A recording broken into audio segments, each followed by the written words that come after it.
this up some.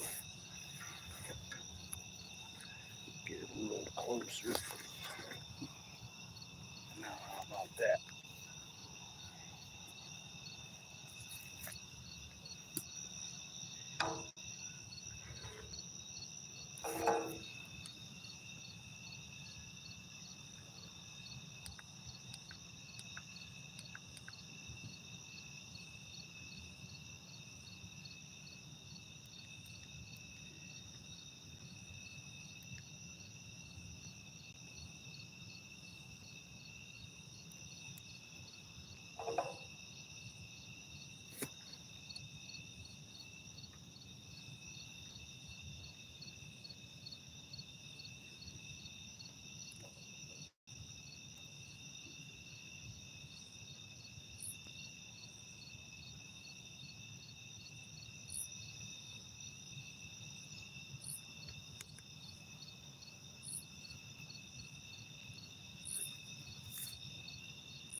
Back here at the river again.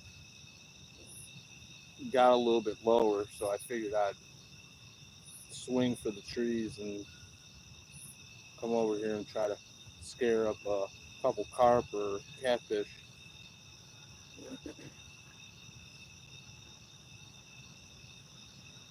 I caught one bullhead while I was charging my phone.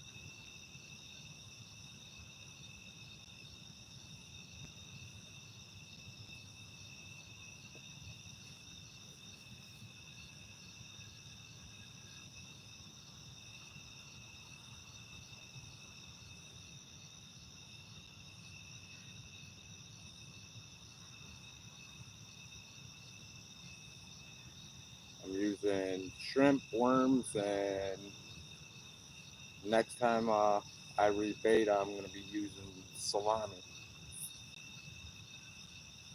Because why not? Instead of throwing it out, catfish bait or carp bait. These bugs are ridiculous tonight.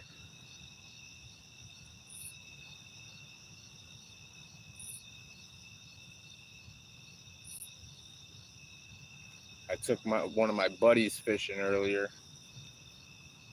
and man, we tore them up. Caught two itty bitty bass, baby bass, and then we caught 4 channel cats, and then we pretty much wrapped it up after that because it was getting dark, and DNR ended up coming by 20 minutes after and booting everybody out, so we got out there just in the nick of time.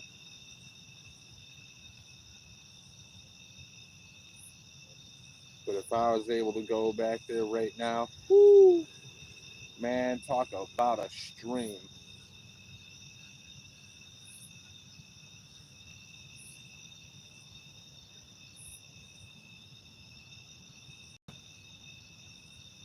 So I'll bring the truck, I'll load it up. My first catfish was off a small piece of night crawler. And that's how I caught the two small little bass. I was just bait fishing and ended up catching the two bass, and I rebaited like I was fishing for bait fish, and bobber went down, and I reeled in on them, and it's about 2 pound channel, and then that was like not even 3 feet off the bank.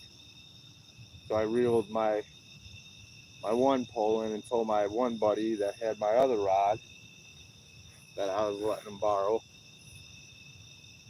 and I told him reel the stuff in and toss it closer to the bank, and lit up another 3 after that off shrimp. So they definitely were hitting, but they're only allowed there until sunset, and then you have to leave.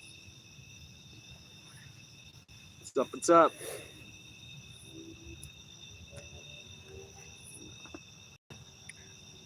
What up, SoCal? How you doing, bud? Sorry, I'm moving the camera. I didn't see a message down below. Fishing for some carp and channel cats with some shrimp night crawlers and salami. Hold on. Let me turn my. There we go. Well, happy birthday.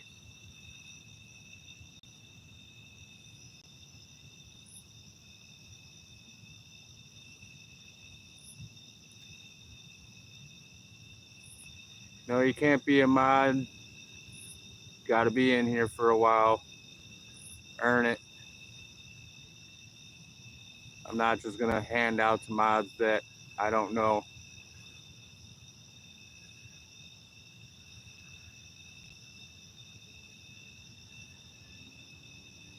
How big was the channel, SoCal?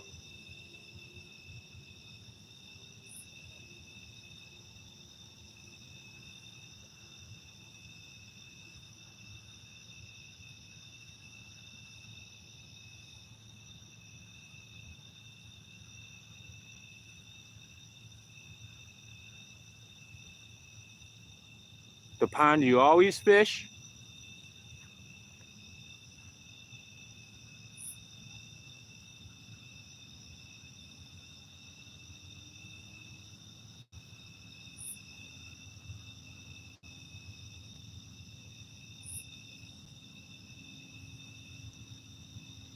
Yeah. Just stay in here, watch the fishing, chit chat with everybody, and the more you come in and watch and stick around, it's a possibility you could be a mod.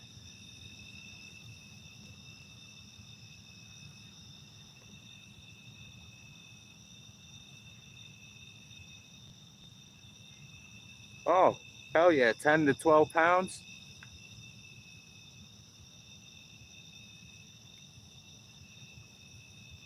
Yeah, I went fishing early at a local lake that they close at sunset, and I caught two tiny bass, smaller than my hand, and then we caught 4 channel cat, probably averaging anywhere from like 2 to 4 pounds, good size eaters.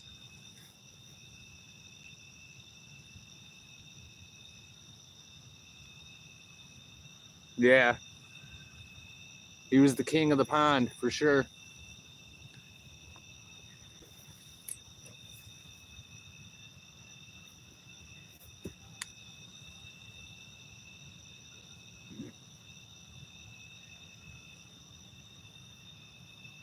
Yeah, the first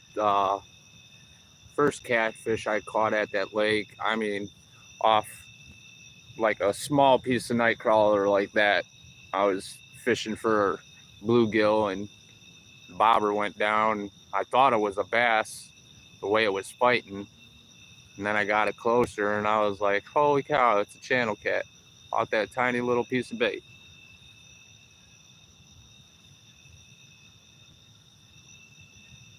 Yeah, I'll have to check that out.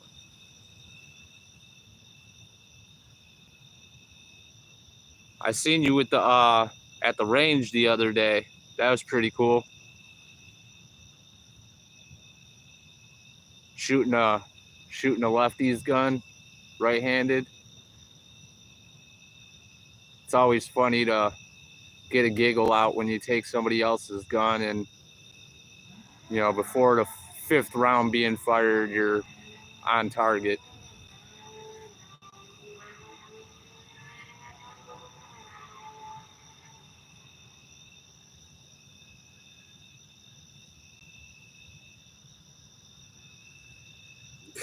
You and the bread balls. Hey, if it works, why change it?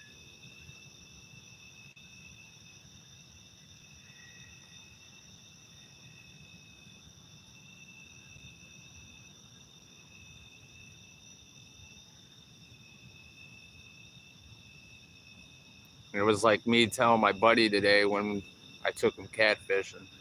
It's like, hey, does the catfish come up towards the shore? I'm like, yes. I'm like, they roam around like every other fish roams around. And it's like, we start throwing like 3-4 feet out and caught 3 channel cat within 15 minutes of each other. And now I've been jonesing to go back and just kind of walk through the park on the side of the road and walk through the woods.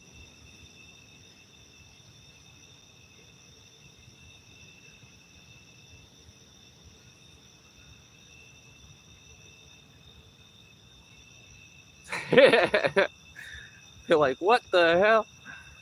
It's like when they get the custom-made guns and you're expecting the shell to dish out on one side of the gun and it dishes out on the other. Then you end up burning your arm or something because you're so used to the shell spitting out one way.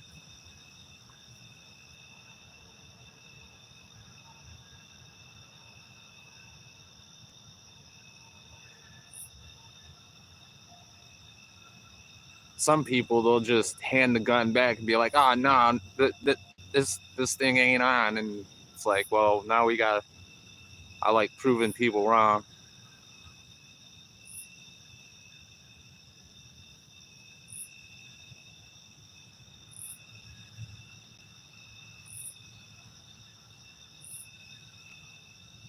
How you doing there, Titan?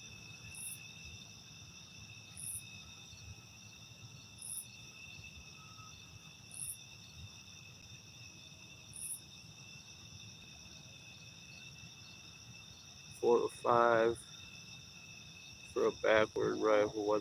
Yeah, I seen where you hit the first time. It was about 2 feet high, and then the next 4 was I heard the ping for sure.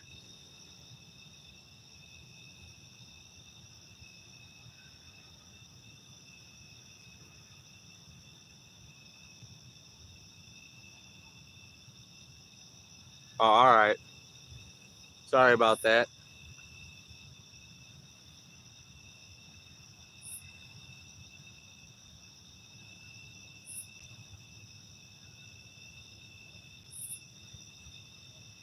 No, I seen the rifle one. It was like I was just thumbing through shorts, and I never got to see the pistol one.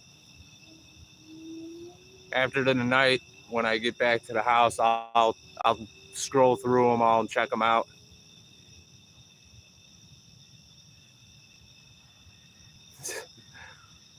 You get it a lot.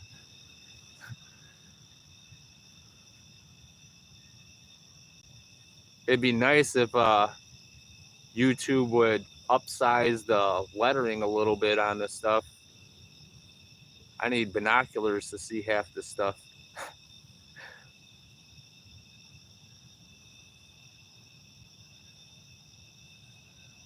But that's me just going blind.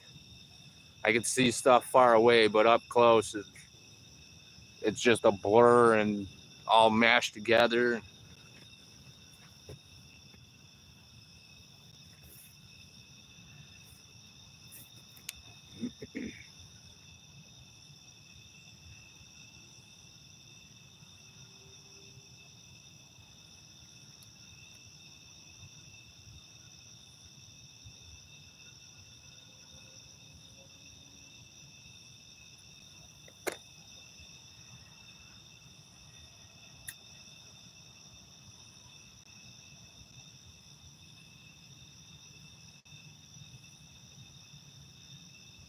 Yeah, last time I was here, I was streaming. I don't know, for some reason when I start the stream, it usually is on public, but the last stream I started, for some reason, it was on private. And I was privately streaming to myself for about 3.5 hours. And then I got home and I'm like looking at it, I'm like, why is it saying private? And then when I started this one up, it was normal. It said public. I know I didn't switch it. Like YouTube on their crazy stuff again.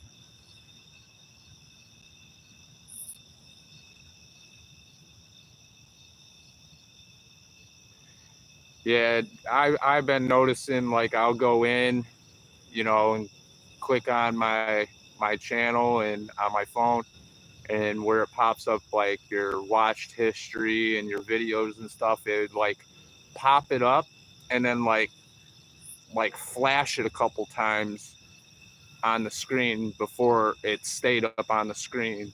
Like it was trying to like reload a couple times by itself, and I'm like, what is going on with this?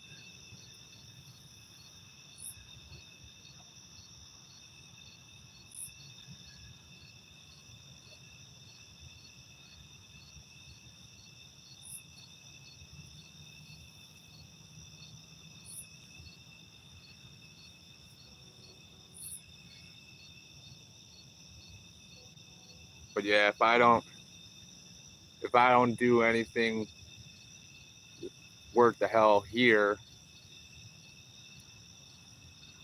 hopefully I could probably get over to that lake around 4 in the morning, because they got a parking lot that they don't gate off, and they say it opens up at sunrise, so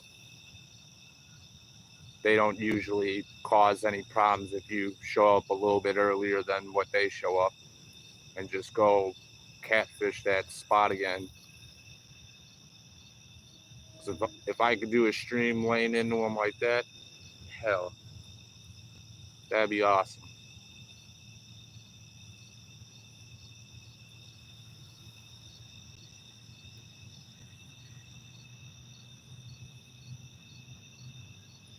Yeah, they have to be doing something for all this, not able to get into your account, and the weird stuff that's been happening, like lagging out and your chat freezing. It's like they got to be doing something, and if they don't, they got to get their stuff together.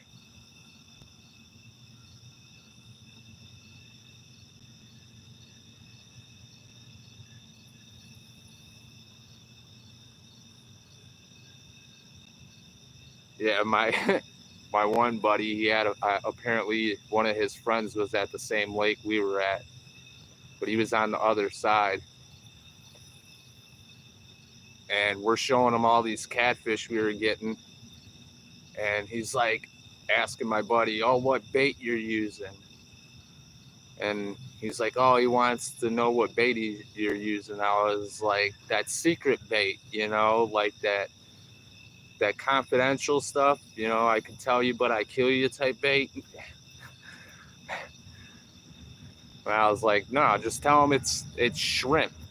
And I was like, I don't want you telling him what I put on it, but it's shrimp.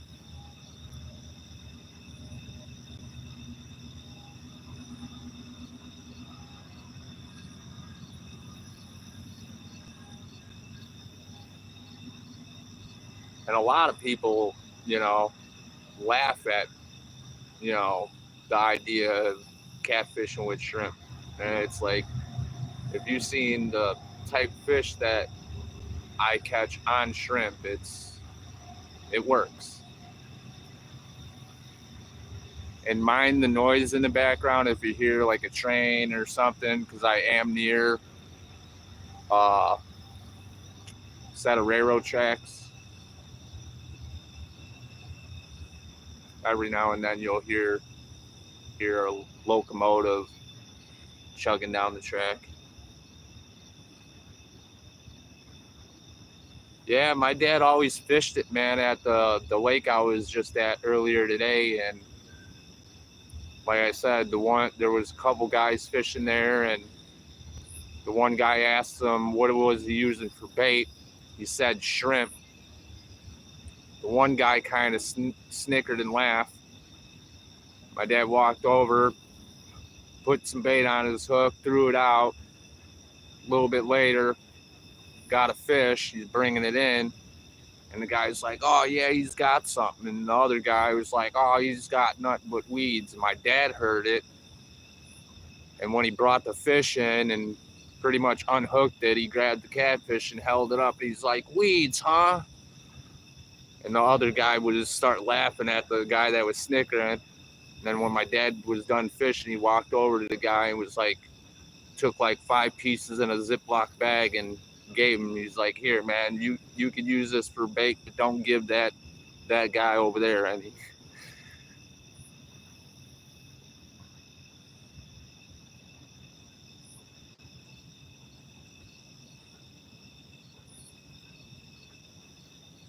And fishing this spot, it's like some of the rules out here.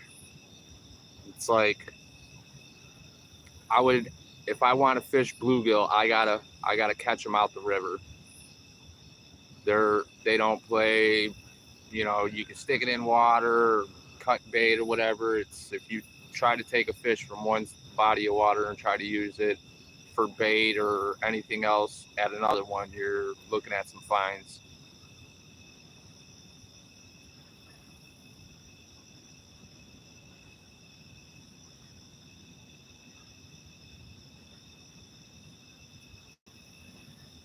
So I'll fish whatever I could fish with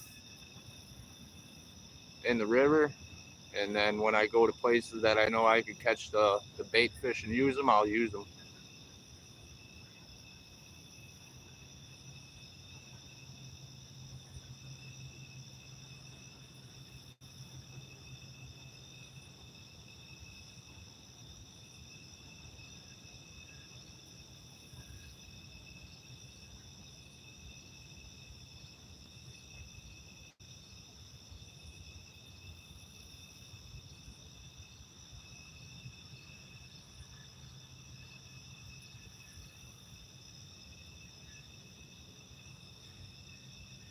Yeah, some states are funky like that. Even if you catch it in the same lake or pond, like they will not allow you to use it as any type of bait, cut bait or live. It's crazy.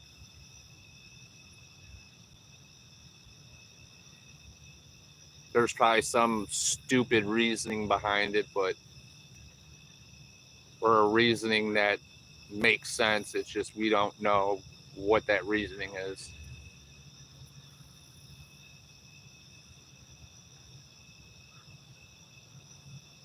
Oh, no kidding.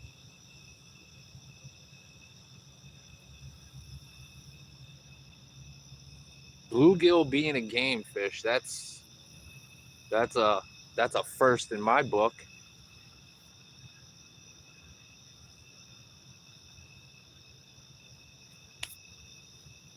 I know they have like bluegill and crappie competitions and stuff, but to be called a game fish, that's intense. All right, I'm gonna bring these in and recast them.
Yeah, I was waiting for my phone to charge a little bit. I decided to test the waters.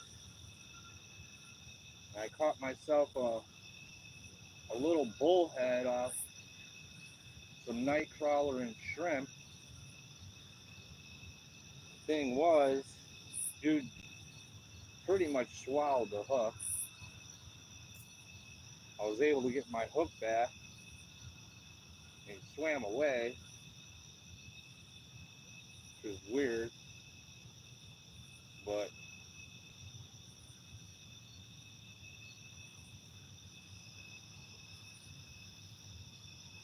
as bad as he was bleeding pretty good, but when I put him in the water, the bleeding stopped, and he didn't just chill there, he took off on his own, so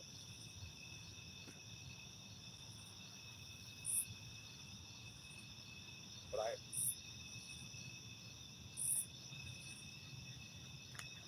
I hate doing that when I catch a fish and he swallows the hook, and you know there's no way of getting that thing out without messing them up.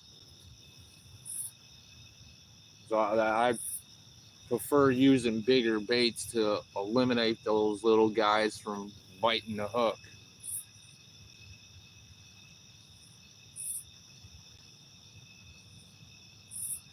But if I go a bigger hook, then I got to put more bait on it.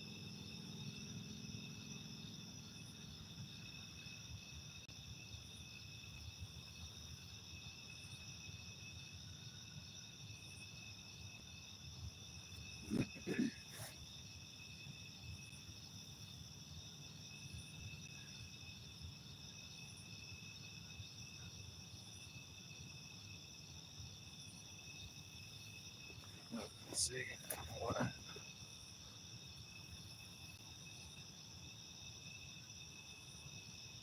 Yeah, crap. Yeah, same thing here, man. Illinois, man. Just crappy laws that it's like, yeah, it's your right, but then they make laws to overstep that, or they make just stupid laws to make your life miserable.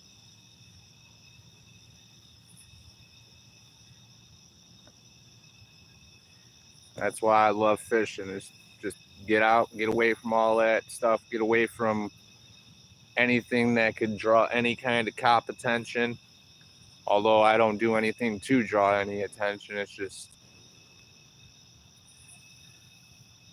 not be seen, not be messed with, I guess. Because I've had my fair share of being messed with by cops for literally absolutely no reason. Just because they were bored and had nothing better else to do.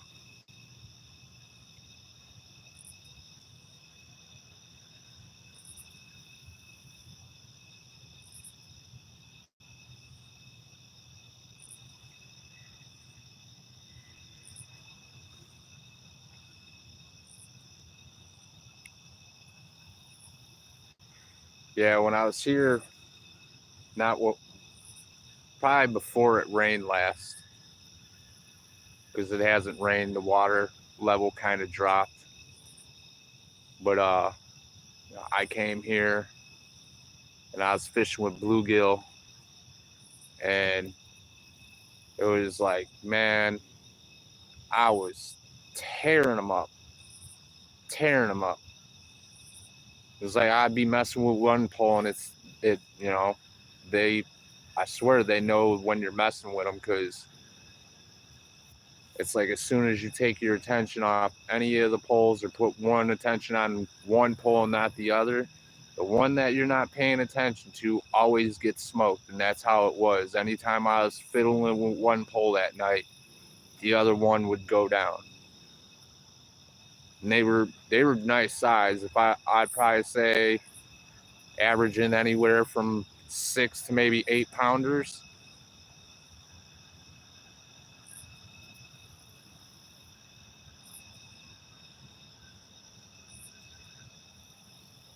And I believe they were flats because they didn't have any silver side to them like channels. And their mouth were, you know, I was catching channels today, and then looking back at those that day that I was tearing them up here, 2 different types of catfish. So the mouths were way bigger, wider. Catfish's mouth ain't that, you know, a channel cat ain't that wide like the ones I was catching. So I knew right away I was catching flatheads. And there ain't blues in here. A bunch of bullheads, channels, flats. You got 2 different types of bullheads, browns and yellow bellies.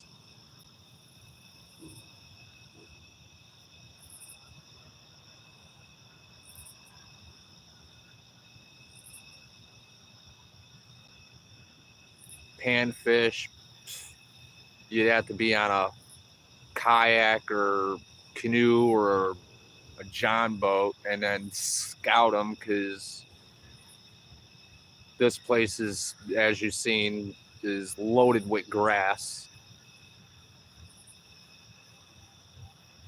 So it's really kind of hard to find where the bait fish are posted up at.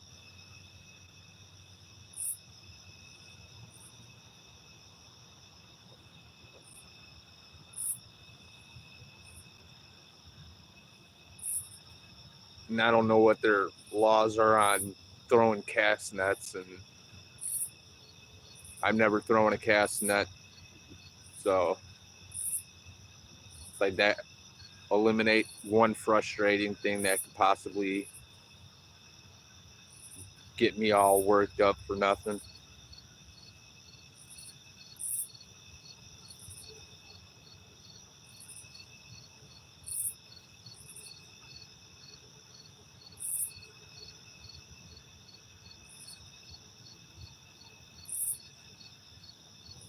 Yeah, I wish they would come up with something like some way of letting fishermen fish nights, you know, the places that do close at night. There should be a way for actual fishermen to still able to fish them places that close at night. But then out here, the ones that destroy the place are 9 times out of the 10 the people that are fishing the lake. So it's like you'll come across, you know, maybe a handful of people that see the same way you do as far as cleaning junk up and stuff, and the other ones they'll throw the stuff in on the ground right in front of you and just look at you like you did it. It's crazy. It's like this spot I'm at now. Before I set up, the first thing I did is grab my backpack with all my gear that has a bunch of garbage bags and stuff in there, and I just started picking up all the little odds and ends of trash that was people left on the ground over here. Because this spot that I'm fishing, don't even come near me, bat. You stay over there. But this spot that I'm at right now isn't owned by Forest Preserve, so I can fish here. It's owned by a railroad company. And there's a couple veterans that take care of this place. So, you know, they allow people to come here. But again, it's only a matter of time before the railroad, you know, gets sick of people leaving all their trash here and been like, you know what, we're closing our gate. You can no longer fish here at night or fish here at all, you know.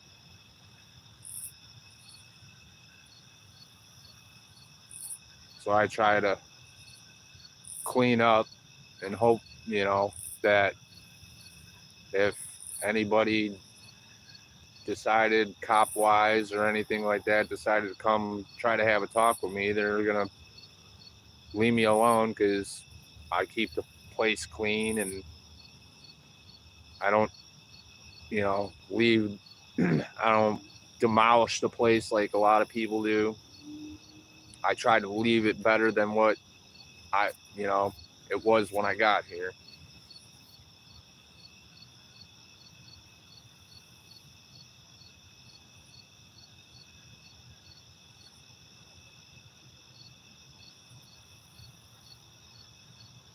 Yeah, it's crazy, man.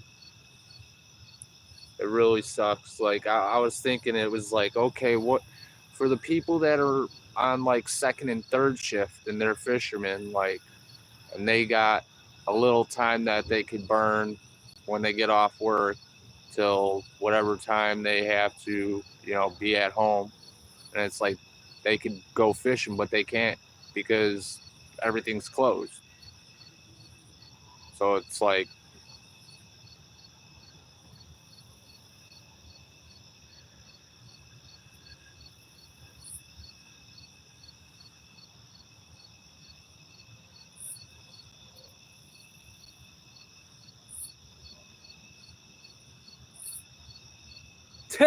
yeah, yeah. There's enough chaos in that damn state, and hey, the little freedom that you guys do have to get away from all that crazy stuff. Let's lock it down Monday through Friday, and make you go stir crazy even more. That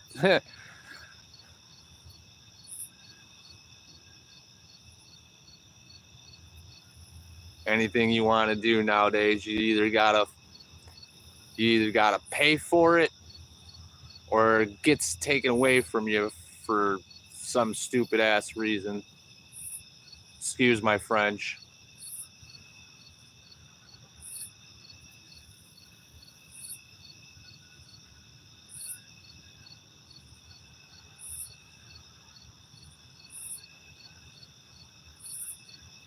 Yeah, that's crazy. See out here, it's open Monday through Sunday. It's just, you know, opens from sunrise to sunset.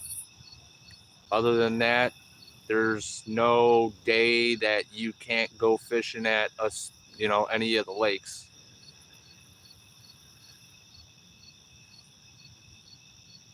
It's that power struggle, bro.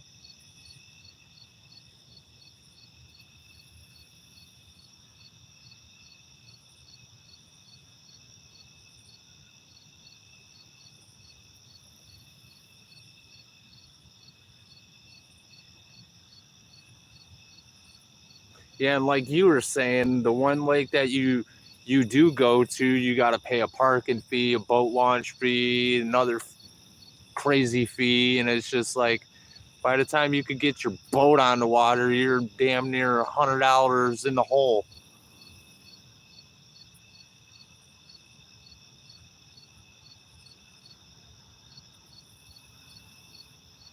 Yeah, that's crazy. It's like such a mind screw right there, like trying to keep track of what lakes are open on what days, and it seems like they're setting you up for fail, just waiting for you to make that one day mistake, and we're gonna make you pay for it.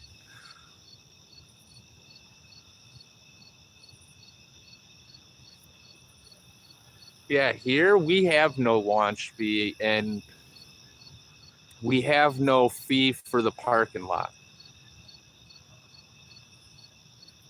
And now if you get like downtown and you're trying to get on Lake Michigan, then then they're gonna pound you with sand for the parking and probably a launch because they want to make you pay for parking anywhere you go down there.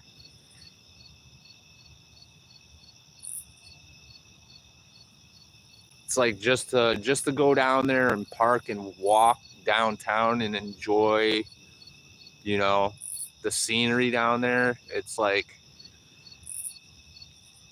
$40 for like two or 3 hours, and it's like, you know, 60 and above for like all day.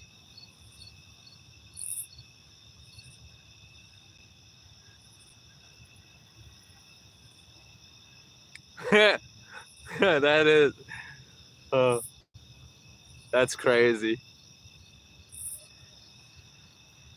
We can't restrict the ocean, but we can sure restrict the lakes and ponds.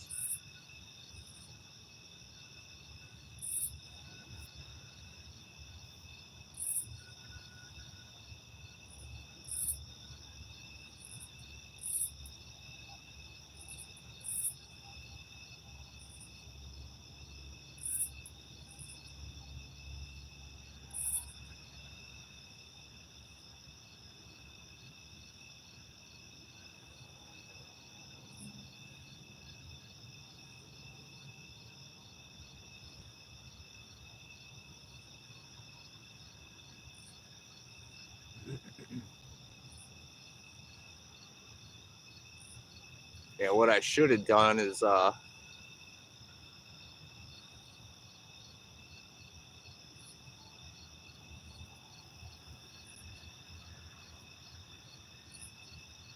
yeah, yeah. A boat 20 times the size of a bass boat could get out on the ocean for free and doesn't charge a launch fee or a parking lot fee. But you go to a lake, hey, we're going to throw sand in your face. That's, you know.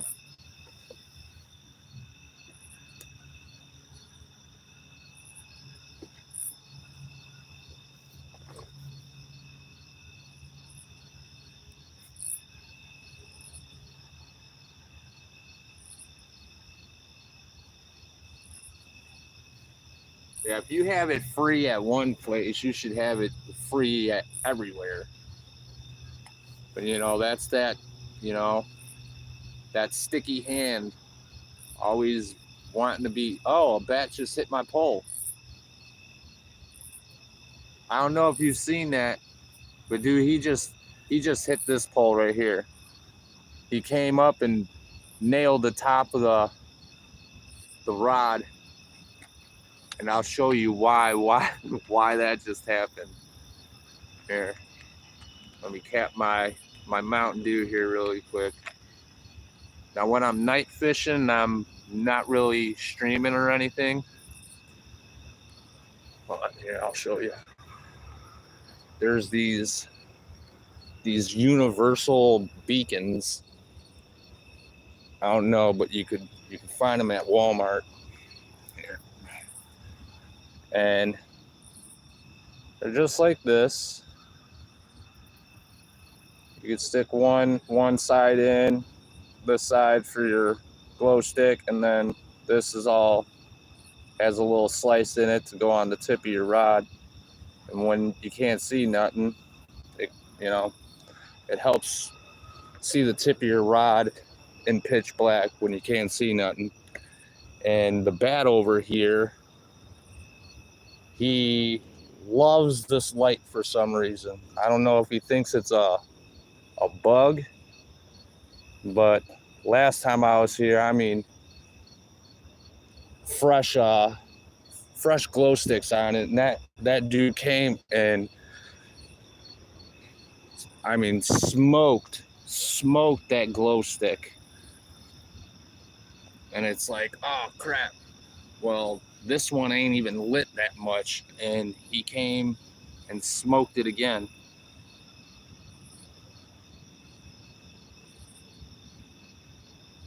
Here.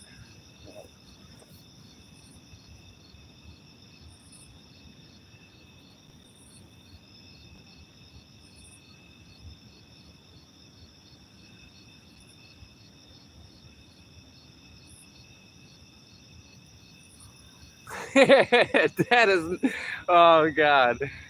Hey, you're not making me enough money. You know, the money chain, bro. They're all hungry.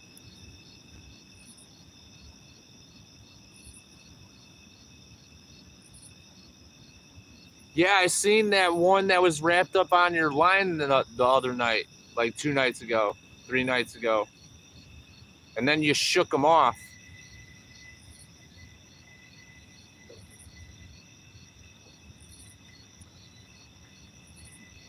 The crazy stuff that happens while fishing, man.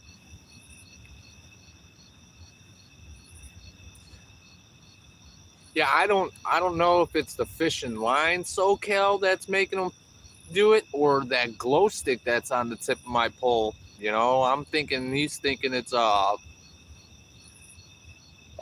are those damn um oh man, now I'm brain farting, dude. The bugs that glow, you know.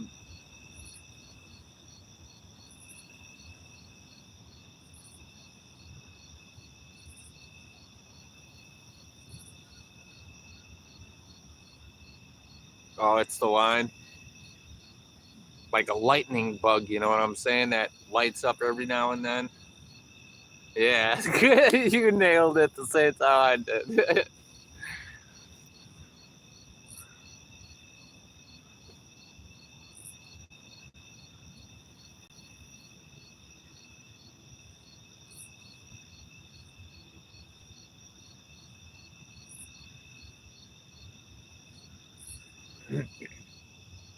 But yeah, the moon looks crazy. I'd show it to you, but the video doesn't really do it any justice. But that dot right there, that is the moon. It's kind of in between two trees right now. I could get a decent light of it, but it's more than 3/4 full, that's for sure.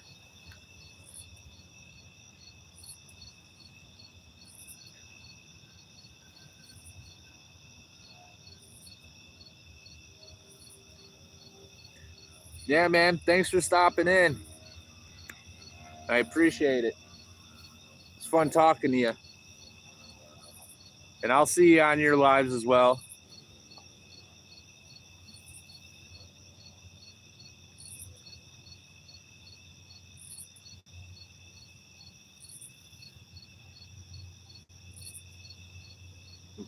And good luck at that lake too, man.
Bada bing, bada boom. Bada la la la la la la la la la la la la la la la. Come on, big catfish, come bite my bait.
I'm back. I'm back. I had to stoke my fire.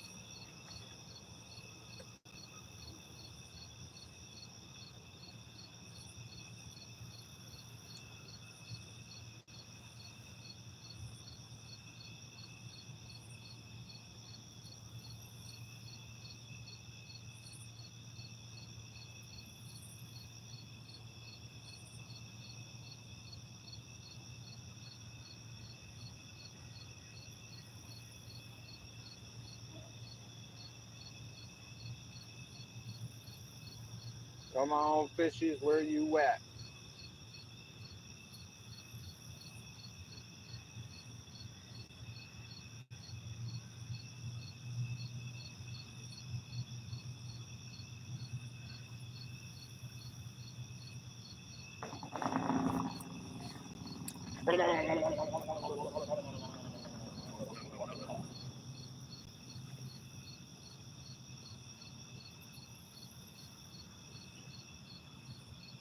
Man over there, Jay breaking.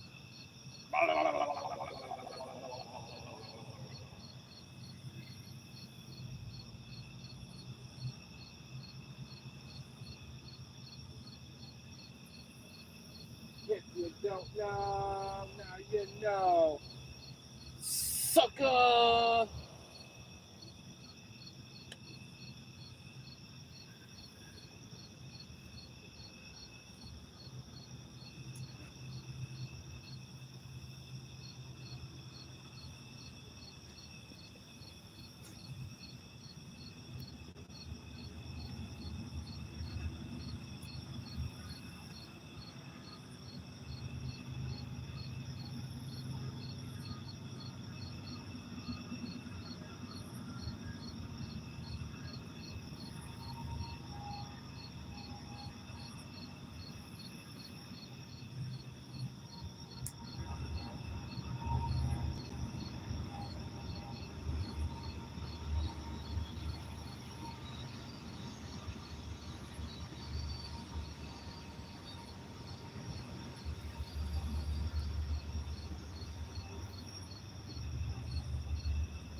small fishies.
What?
What's up?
Something just swirled out in front of my pole about 15 feet out.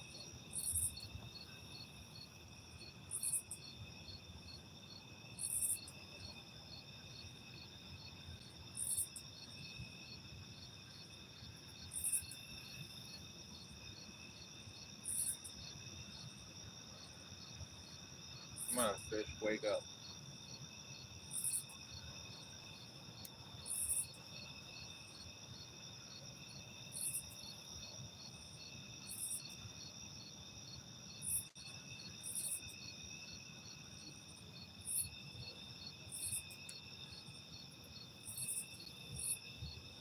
I think I'm gonna go grab my hoodie. It's not cold or anything. It's just these mosquitoes are getting out of hand. I got a little fire going, but that ain't helping.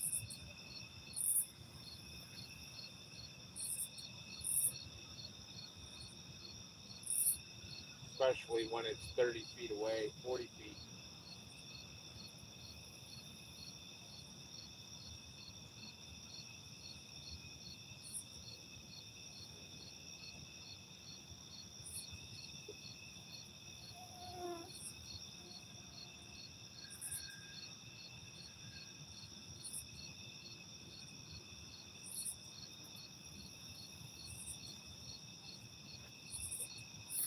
Man, I wish I could get at that lake I was at earlier.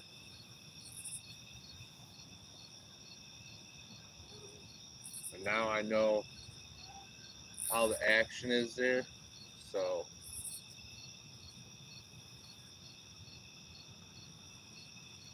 that'll probably be my next stream is go to that lake and tear up the catfish.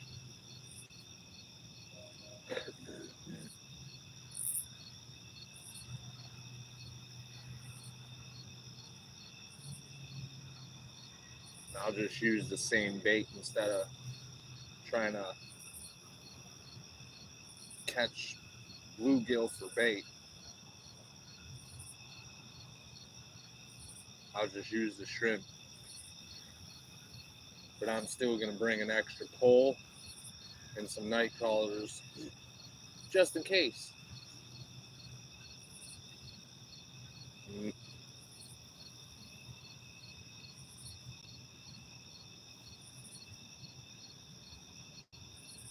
And if I want to, I have that option to catch some bait.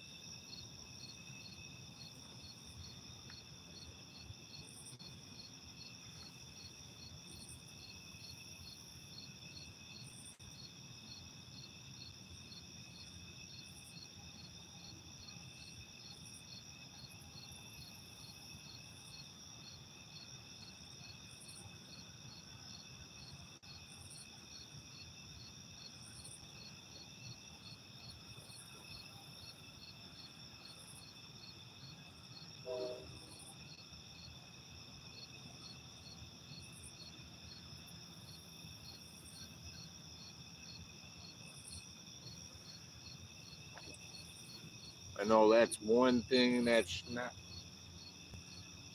shy in here is the bullhead.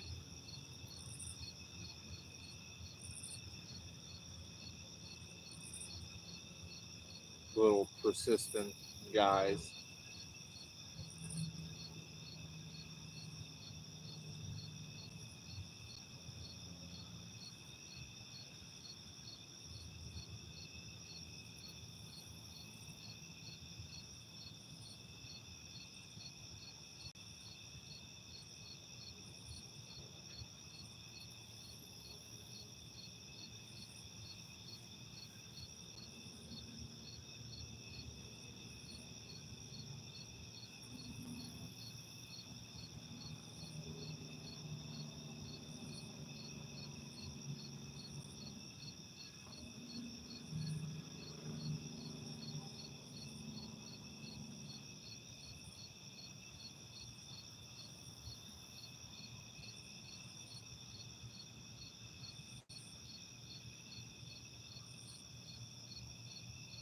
Yeah, I'll know when it's a good fish. Because it'll actually tip the rod forward enough to lift the reel, the end of the rod, up in the air. The white one just got a little tap.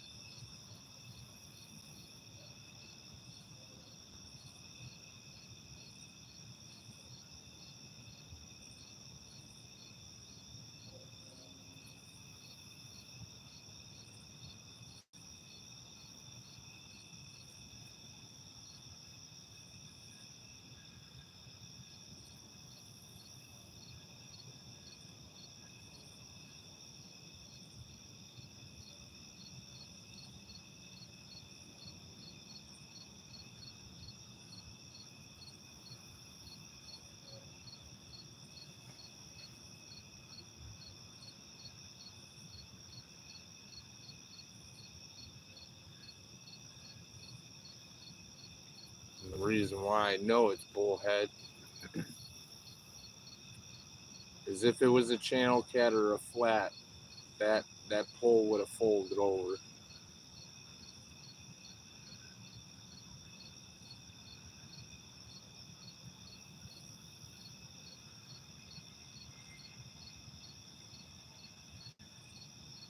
Now, if it's any worthy size bullhead,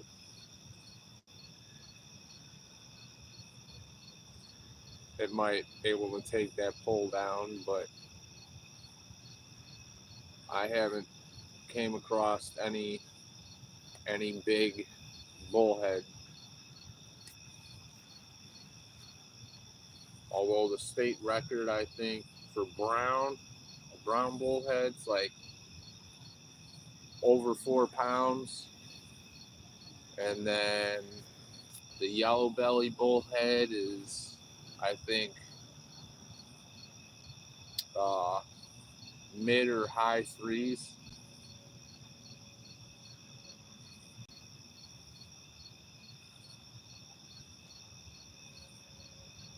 And that was from way back in the day.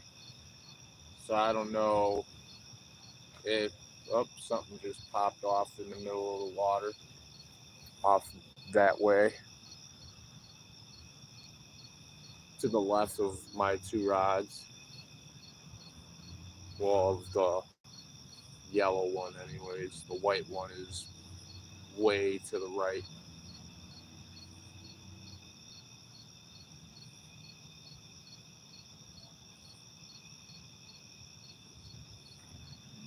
Which I could probably reel that one in and recast it, but where I want to recast it, it's gonna be in the way of the yellow one. So,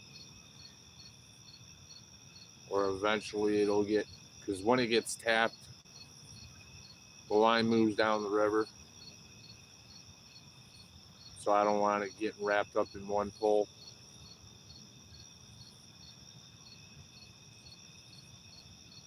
If anything, I'll just recast the yellow one out that way. Because that one seems, although it's the same amount of weight, just different style of weight. One seems to hold better than the other.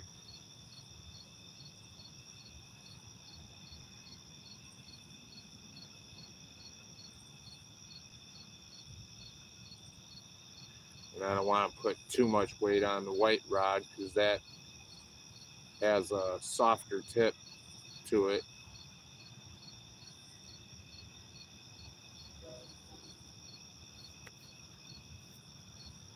Figured a little softer tip, less resistance, or the feel of resistance. It gives more. Now my other rod, the yellow one over here, that one's more stout of a rod. These have to be bullhead that are hitting this white one. Has to be.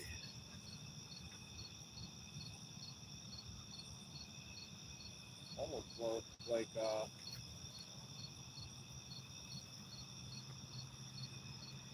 don't know if it's me. It almost looks like there's fog. It could be fog, or it could just be the light. But I think it's just the light. It gives that weird look effect like there's fog out there. It does.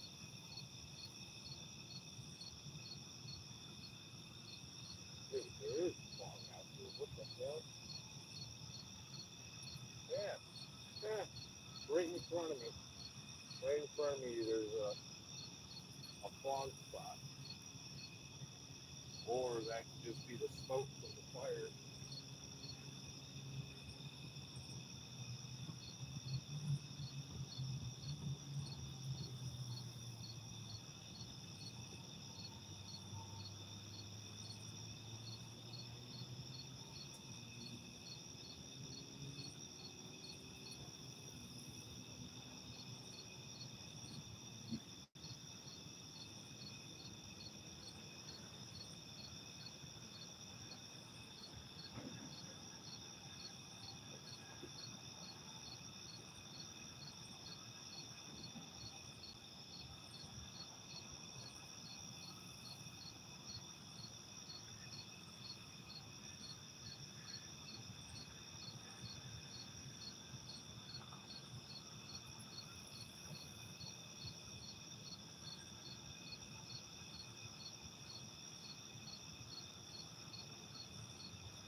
What's up? Josie J's in the house. I caught one bullhead off camera before I started because I was charging my phone. I got hits, but no hookups yet. I'm fishing for carp and catfish. I'm using night crawlers, shrimp, and salami. How's your night going?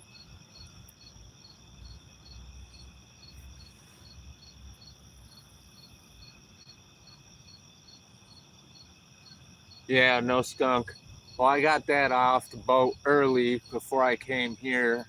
I took one of my friends out fishing, and he don't really fish much. So I went to a lake and caught 2 small little bass and 4 channel cat.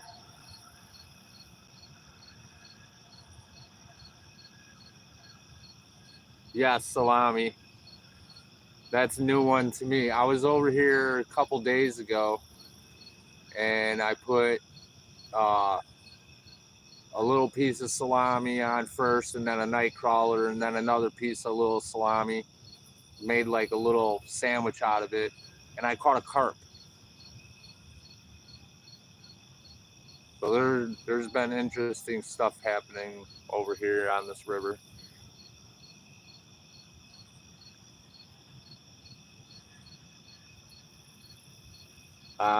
Yeah, I hate those kind of nights. Tossing, turning, can't get comfortable. And then when you do get comfortable, stuff's rolling through your head, you can't stop thinking about. And it's like, all right, I'm going to get up.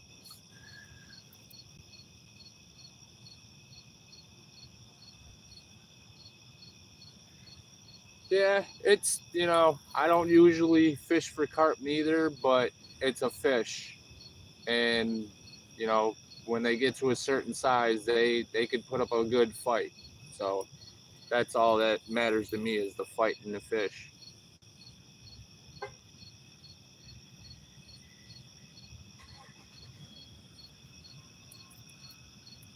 I don't get all technical on um, Illinois.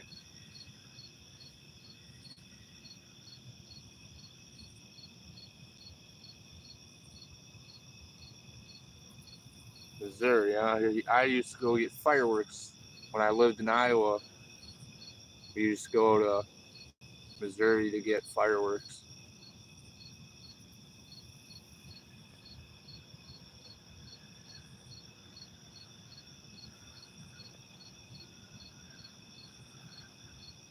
It's crazy. You could drive. Well, you can't drink and drive, but you could drive, and the passengers that are in the vehicle could drink.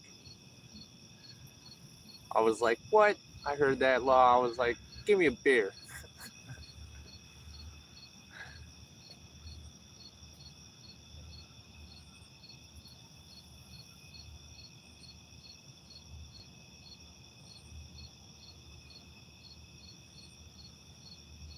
All right.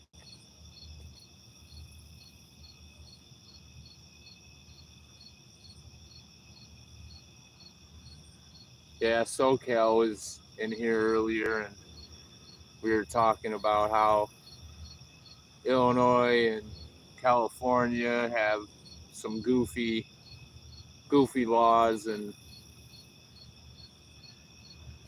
it's like I guess every state has their little goofs.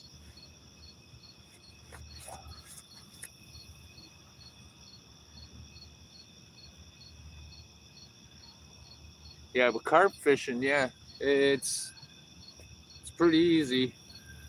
You could fish them many ways. You could fish them without a bobber, just like you do catfish, or you could use a bobber. Just use I tend to use like the Eagle Claw number 6s and just put a whole night crawler on it and just toss it out there, and eventually they'll hit it. But if you really want to get technical in there, you know, people prefer certain hooks over others and a certain way to fish them, and I just keep it simple.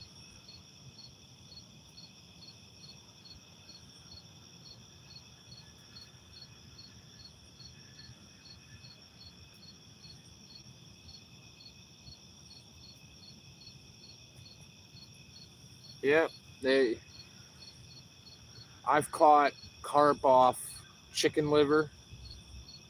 I was trying to catfish with chicken liver, and I got something caught up in my line, and I was basically holding the line in my hand, and I felt the tug, and I set the hook with my hand, and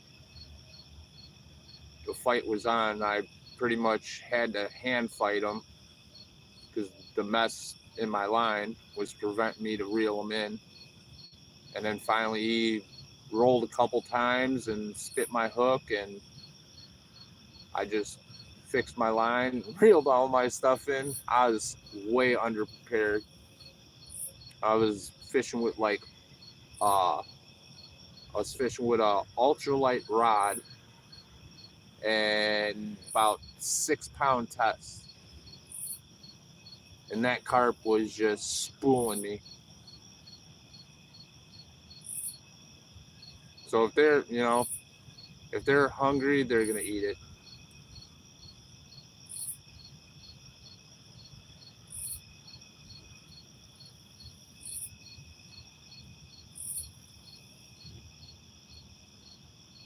So what do you usually fish for?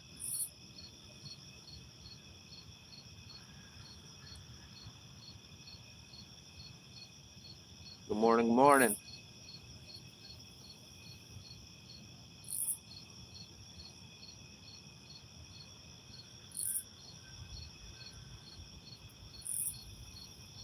Up to something outdoors.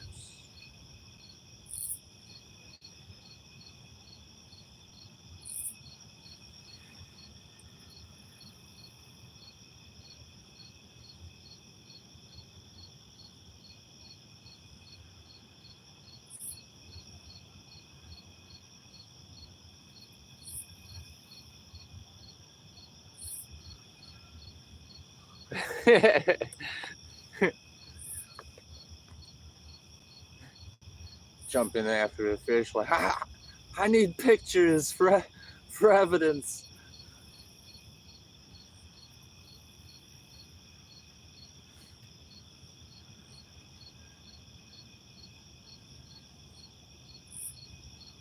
Bass fishing. All right. Yeah, I do bass fishing myself. I I got into fishing due to my dad when I was younger, and he was mostly a cat fisherman. And then I met a friend through a friend, and he was a bass fisherman. And the more we hung out, it seemed like he got into catfishing more, and then I got into bass fishing more, and now it's I'm into everything: crappie, bluegill, whatever bites the hook.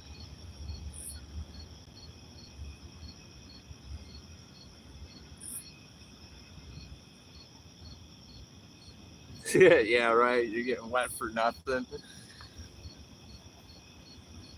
Like now, I got 4 hours of sitting in wet socks and soaked shoes. Every time I walk, it's squish, squish, squish. It wouldn't be so bad walking around going squish, squish, squish when you had photos and actually was able to land the fish.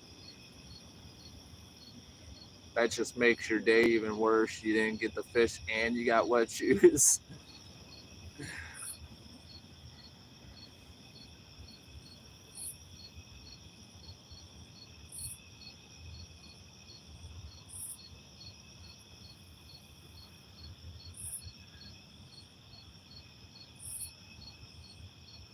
I'll tell you what, bass fishing, when I never really was into bass fishing, and then I seen how they act when you hook them, and man, it's it's addictive.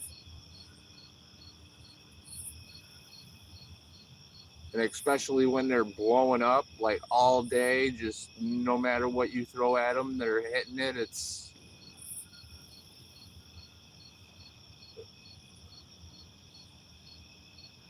like I was at a quarry a few weeks back. I made a video of it, but I bought a knockoff version spook from Walmart, and I went there and I was watching the birds and all that, and I kept seeing stuff hitting the top, and I'm like, trying to figure out what they were. So I'm like, all right, something's hitting the top. So start using top water baits, and the longer I was there, the more I found out it was bass chasing the shad to the top and just demolishing them. And I caught like 6 bass that day, going from probably 3, maybe 4 pounds.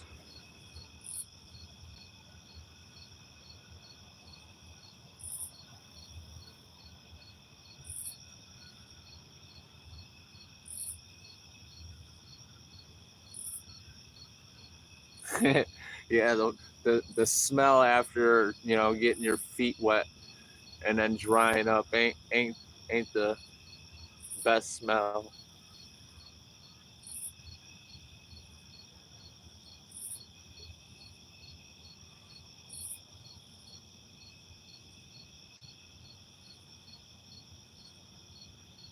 Nice. Yeah. Uh, my biggest bass is probably around 5, 6 pounds, and I caught him while I was trying to crappie fish, bobber and minnow,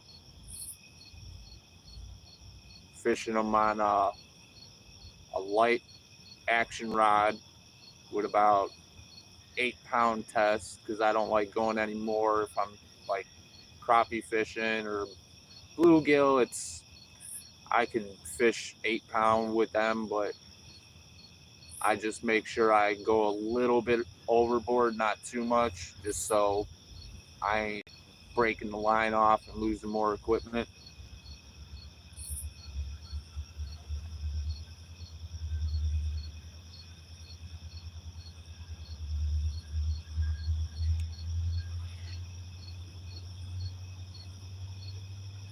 Dude, it was crazy because, like I said, I was crappie fishing. I had 2 poles, and I threw both out with a minnow. One went down, and then I was like, "Where'd my one bobber go?" And then the other bobber went down, and I'm like, "Oh crap!" So I grabbed the one bobber or the one rod and reeled it in. I mean, massive bluegill. I'm like, okay, unhooked, threw him back, didn't even care. Dropped my pole off to the side, grabbed my other pole, start reeling that one in. I mean, it felt like 15 pounds. And the only reason why that was is the bass ran into like the biggest bed of grass that I've ever seen. And I pretty much rolled in about 7 pounds worth of weeds along with the bass.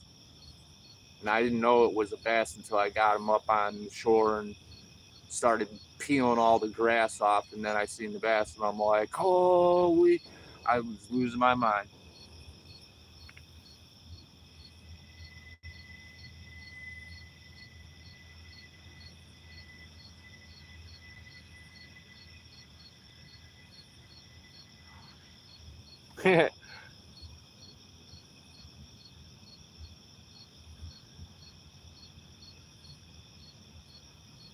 Yeah, I've never tried the Texas rig. There's a lot, like I don't get fancy with all that.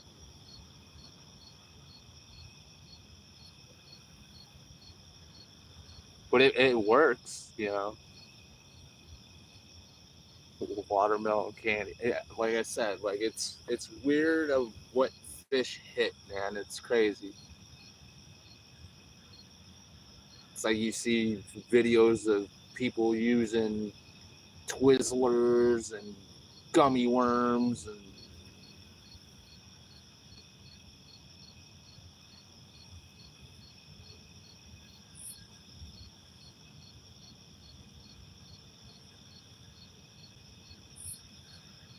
yeah, bullet weights. Yeah, with a weedless hook.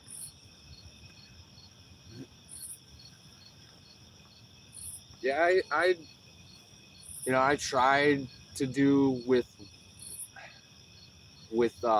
the weight, and I don't know.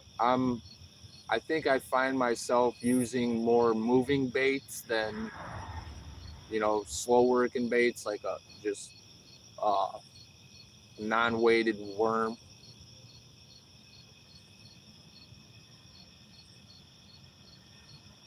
Maybe it's because I can't tell the difference between if it's me getting hung up in the weeds or if you know what's my pole doing over here.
I'll be back. I'm gonna put some more bait on this.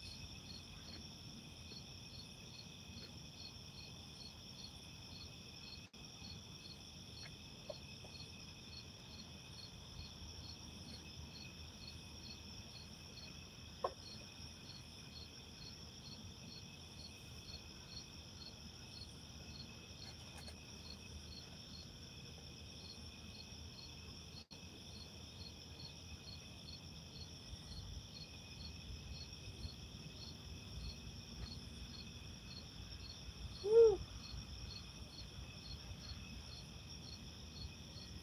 This bait is right.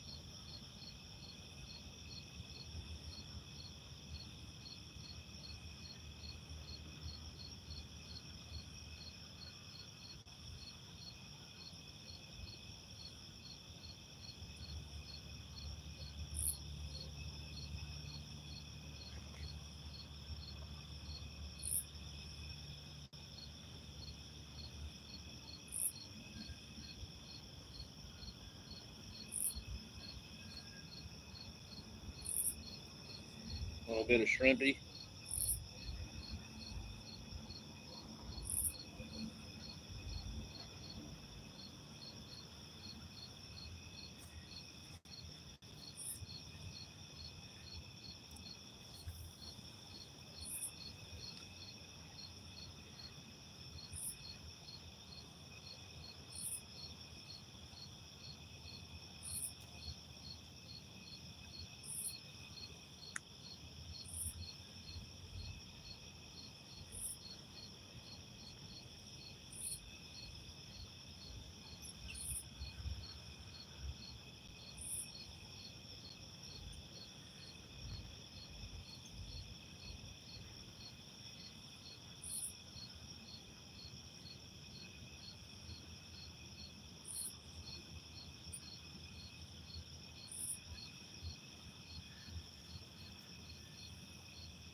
grass.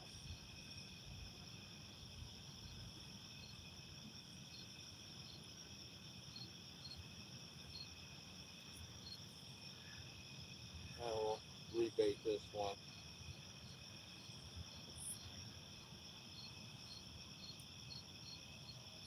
I'll put straight night crawler on this one.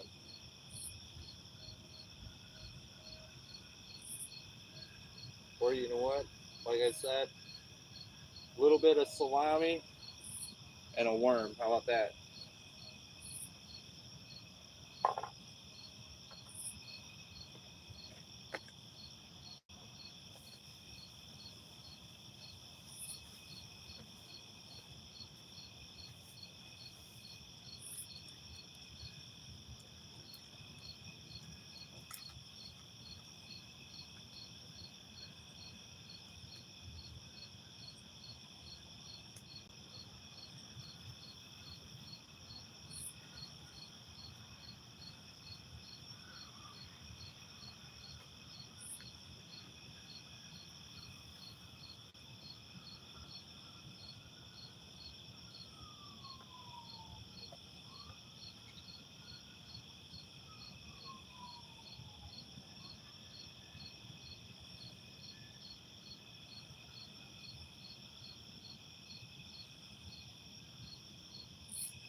Worm.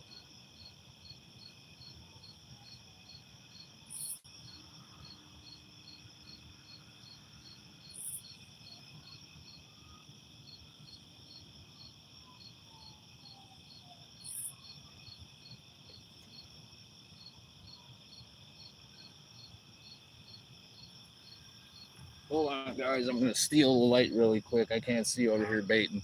You're going to be blacked out really quick. Sorry.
All right.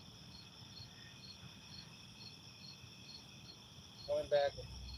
Coming back. There you guys go. Sorry. I got my other light charging.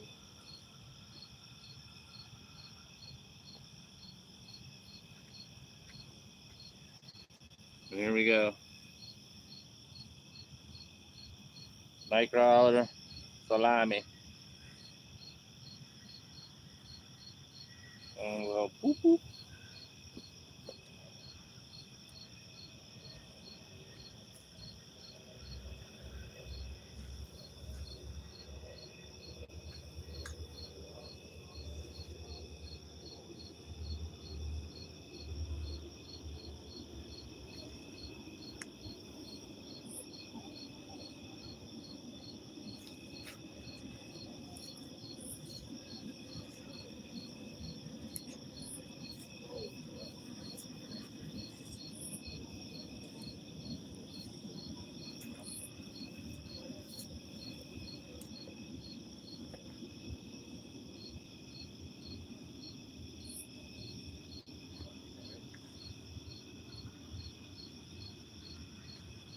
I'll be back, guys.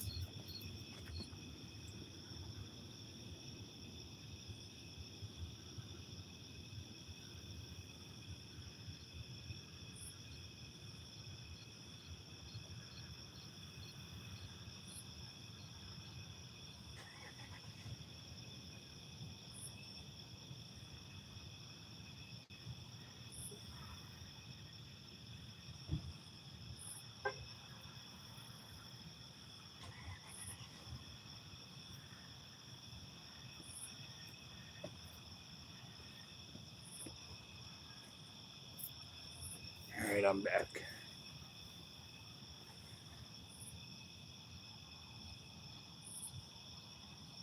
Yeah.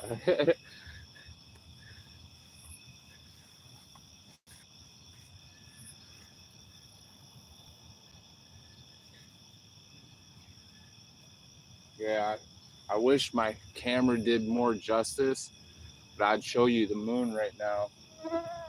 I mean, almost blood red moon. It's pretty cool.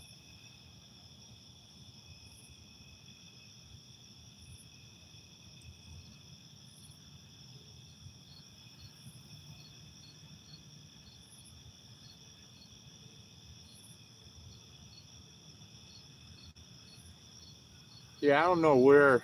I think I got these at Bass Pro or Cabela's, maybe. I'm not sure. I'd have to look it up on the internet. But it could hold up to 3 rods per holder. So the only thing that stinks about it is if a good fish whacks it, it actually can tip the pole up over the pole holder. You need like some kind of bracing down at the bottom of the rod to keep it from going in the water. But I usually tend to stare at my poles until I bring the fish in or bring it in to rebait. So I see a hit, I'm usually on top of it.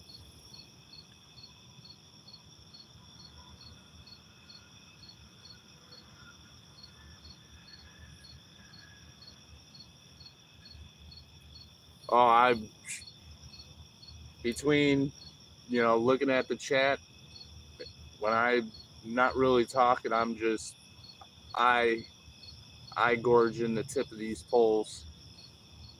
I got them on there now, but I usually have these glow sticks I get that go on the tip of the rod, and I I got them on there now, but these are a couple days old, so they're not as bright.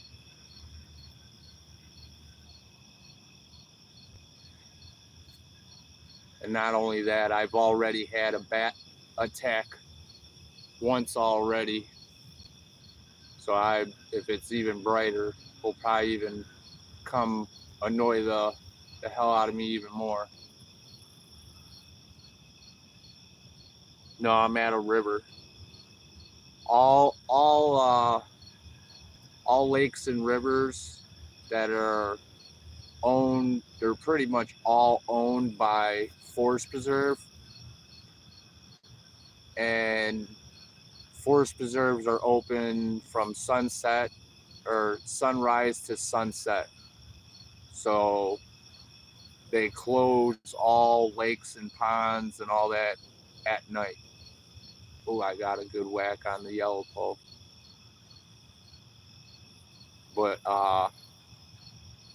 it varies. Sometimes, you'll come across a cool DNR guy, although you're not supposed to be there. If you're not doing any stupid stuff, he won't bother you. He'll just check your license and make sure you're not doing any shady stuff, and then he'll pretty much leave you alone. But then there'll be sometimes you come across that one DNR guy that just plays by the book, and he don't want to hear your excuses.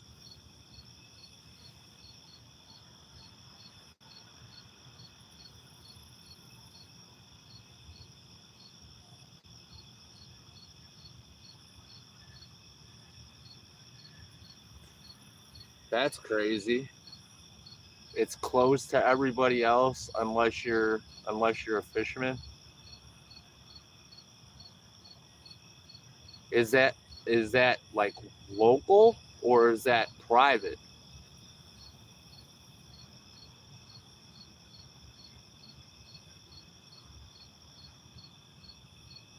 Oh, yeah. That's what I was talking to SoCal earlier. It's like at nighttime, you know, the fit, out here, you get maybe a handful of good fishermen, and the next 3, 4 handfuls of fishermen are the ones that just don't care, and they'll leave their worm containers and garbage everywhere. So it ruins it for everybody else.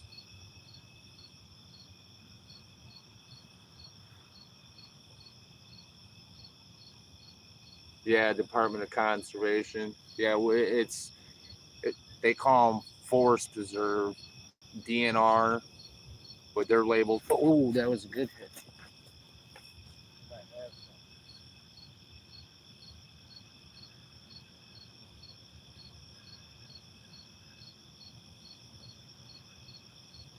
I actually seen the wake of that fish right there.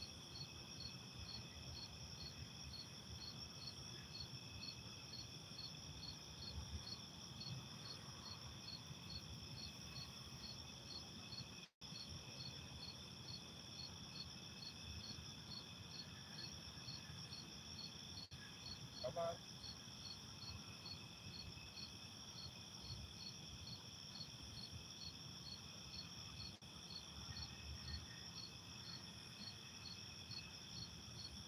You know what? I'll let you fold it. How about that?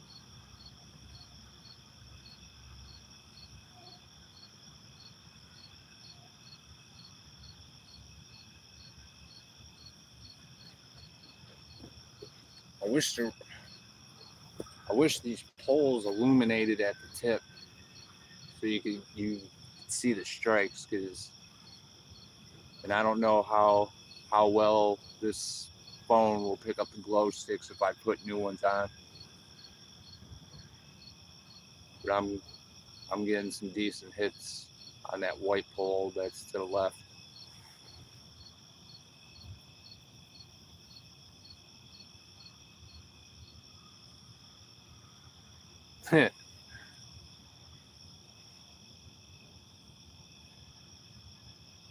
Well, I kind of got the Fisher lady by the name Josie.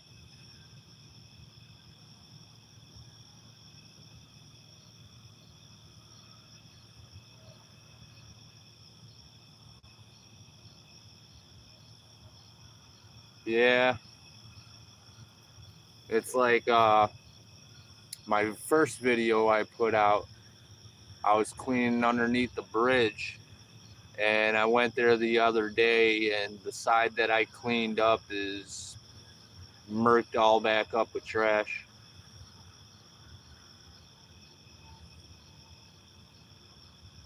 Jose. They don't see the eye in there.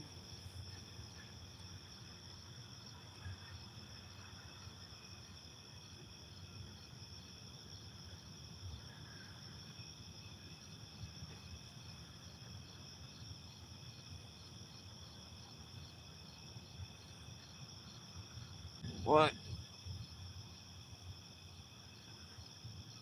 You guys still here?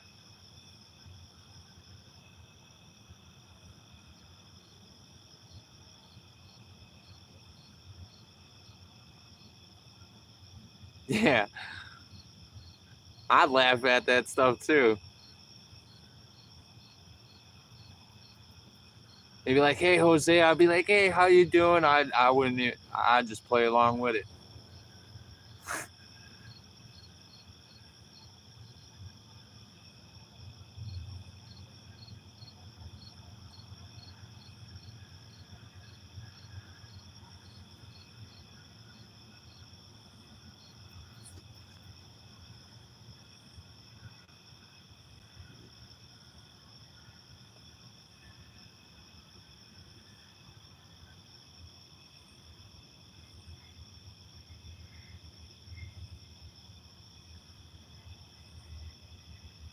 That was a good hit too.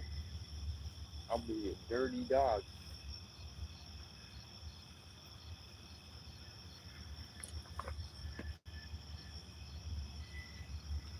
But that's what they've been doing here at this river. Like they'll give it a good whack, and then they'll leave it alone for a little bit, and then come back and give it another good whack.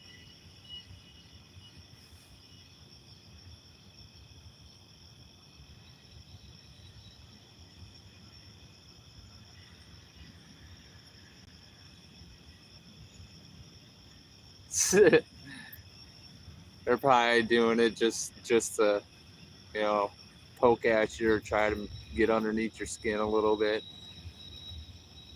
I'd be coming up, I'd be finding names that they, you know, they would be bothered with or don't like being called or whatever. And then I'd be like, okay, and then I'd start calling them that name.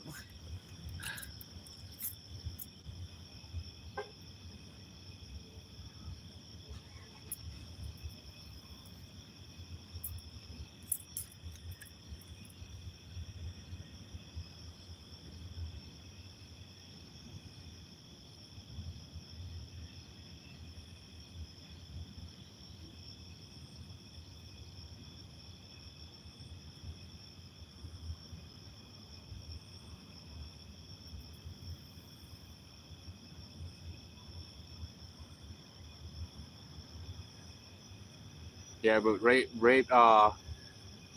after we left that lake today, my buddy got a text from his friend that was at the lake, and he caught like a 4-pound largemouth bass off a Senko.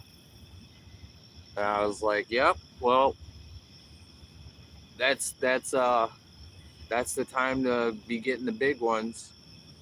Is during like when it's getting nighttime."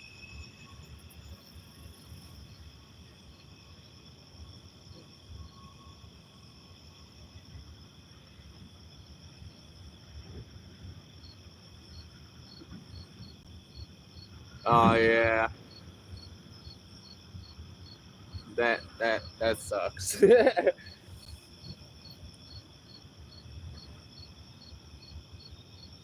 Once one, it only takes one person to slip. Oh man, my. All right, back to dark. I'm gonna get my other light. Don't be afraid.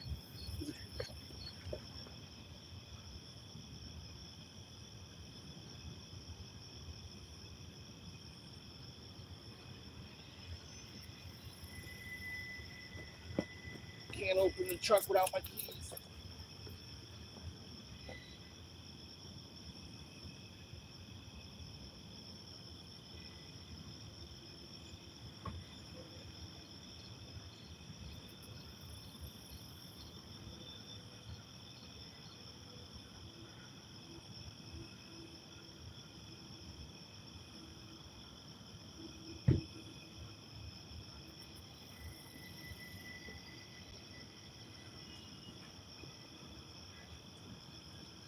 And we're back.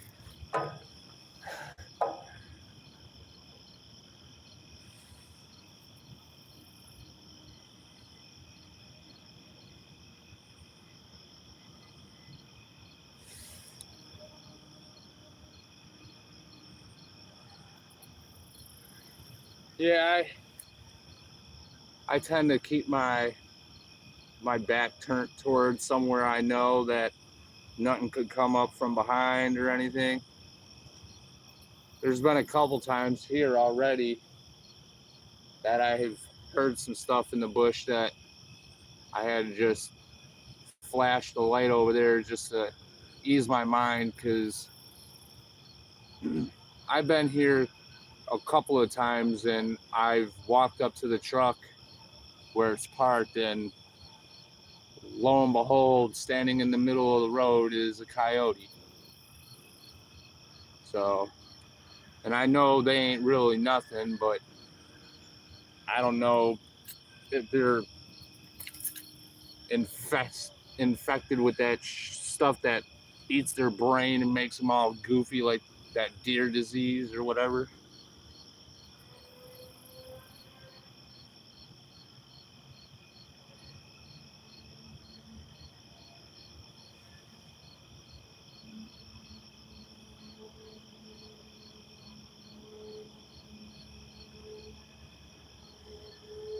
Yeah, it's the dark in woods and dark ain't so bad. It's when you hear stuff that you can't see nor explain the sound that you heard. Then that's when it starts getting eerie. But other than that, like if I hear something snap or a twig snap and I flash the light over there and I don't see nothing, I'm fine. But if I don't have a light and yet, I could definitely say if there's not a light involved and I start hearing stuff and I can't see it and I continue to hear it, yeah, I'm gonna hightail my ass up out of there.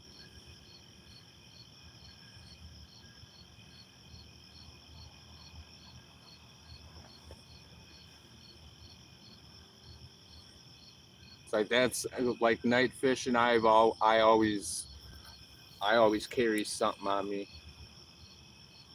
I either have it in my pocket or in my backpack. One's for using for cut bait, and the other one is, you know, whatever I need it for.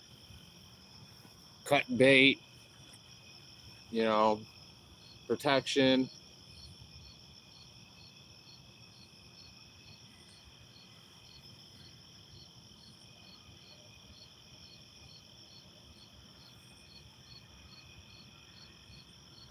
It's like, cause although I'm cool with everybody, you may never know what their intentions are.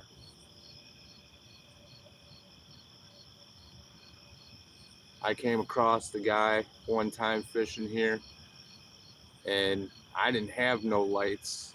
It was completely dark, and I got this talking with him and stuff, and he seemed cool and stuff, but it's like he was also intoxicated, so it's like I know how people could flip the switch and act when they're intoxicated.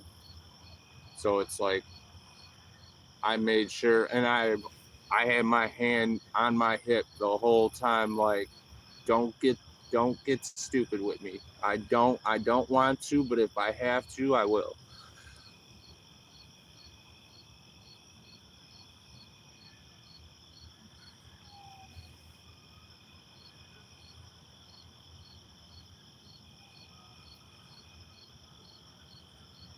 Yeah, I you know, out here, it's the gun laws are ridiculous. It's like you got to have a FOID card, which basically they run your record. If it's clear, then they give you the thumbs up to have the card, and you have to have that card order to go to the store and purchase a firearm.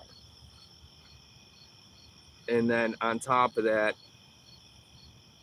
all the goofy rules that they have in place when you are open or concealed carrying. It's like your weapon has to have X amount of rounds, and you can't have one in the chamber, and it's like it's crazy. Like how you got to go through 10 steps before you could actually protect yourself, and then by that time it's probably too late.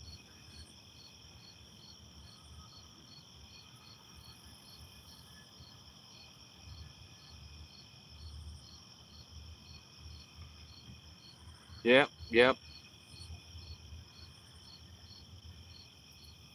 It's like the animals ain't even animals. The animals are all fucking whacked out humans that are doing all this crazy stuff.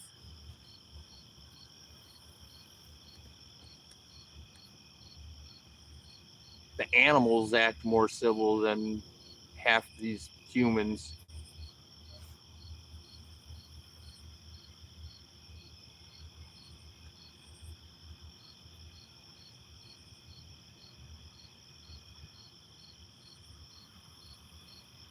It's like I was at the lake today with my buddy, and guy pulled up, did a stop, started doing a burnout, sped down the road, turned around, sped back, and left. Then some other clown was in another parking lot, just probably doing 360s in the middle of the parking lot. But it's like that's the stuff that gets me banned from fishing at night.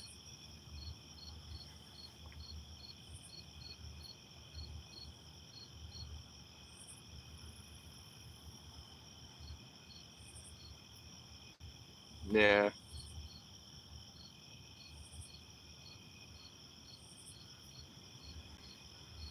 Yeah, that's where part of me, it's like, you know what, I'm just gonna do what I want to do anyways, and you know, if you wanna if you wanna throw the book at me, whatever, but just because everybody else's stupidity, you know, you're gonna basically say I can't do what I want because of the other people. But then it's like, again, it's like, all right, like, is it really worth doing all that when you could just figure out something else to do?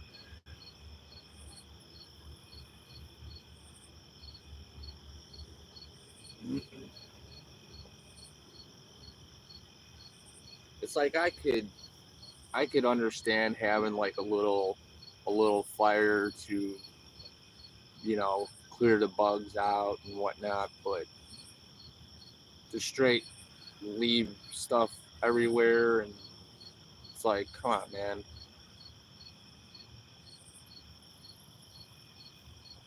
It's like it makes me think like, and I don't want to be that type of person, like, but it's like if if you do this here, I wonder what your house looks like. If you don't care just randomly throwing trash anywhere and everywhere you go, like,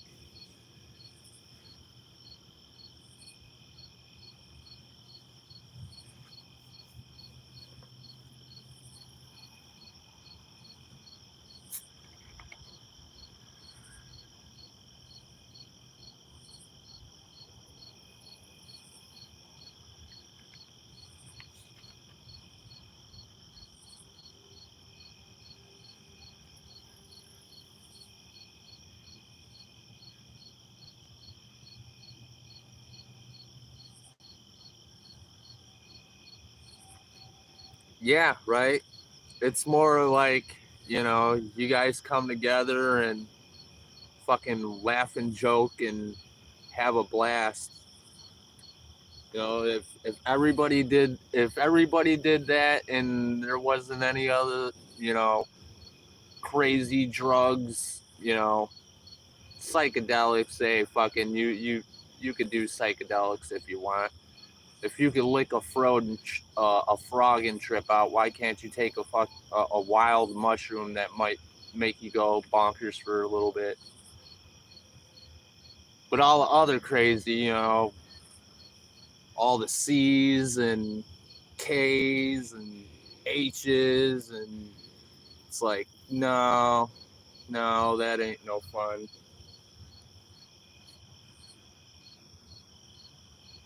Being strung out, thrown up, nose bleeding. It's like I don't get none of that from the green. All I get is hack lung for a couple seconds from the big rip I just took.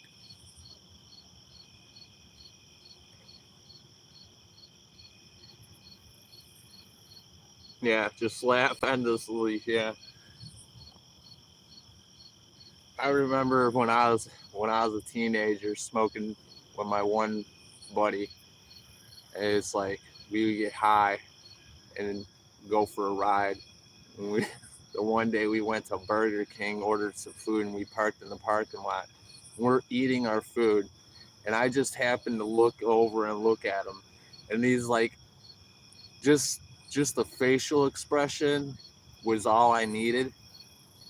And pretty much what I was chewing in my food went all over his dashboard because I started cracking up laughing and couldn't hold it in because I was too high, and spit my food all over his dash.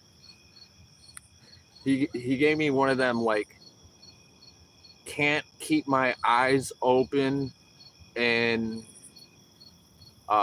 like I don't know what to do with myself, like I'm too high situation. And just the look he gave, it just made me crack up. And there went the food all inside his car. Then he started laughing, and it's like he didn't care that I just spit food all over his car. He's laughing his ass off with me.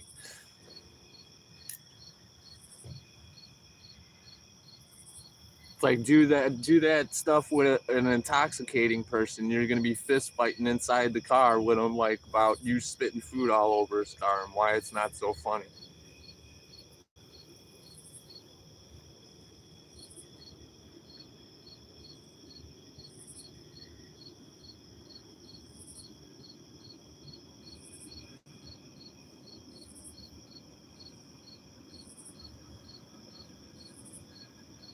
The good times of being young.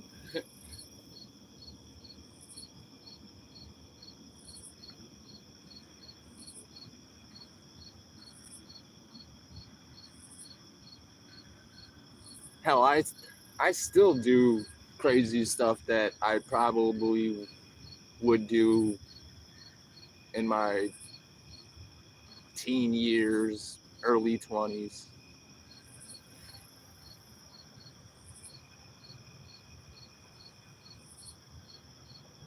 Yeah, yeah. Now, I don't mind, having some beers every now and then and, releasing a little bit, but it's like that time that I'm drinking, it's all good, it's all good time. There ain't no hatred coming out or anybody dissing anybody. It's all fun and laughs and get along and shoot the shit, you know. Now I've been to spots where people get all stupid, but I, you know, I don't drink that much to where I get violent. I'm more of a smoker than a drinker.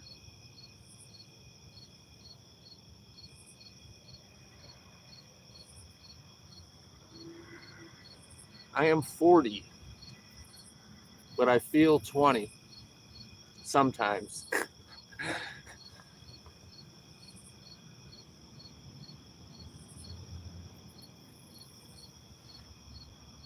Oh, you're young, 33.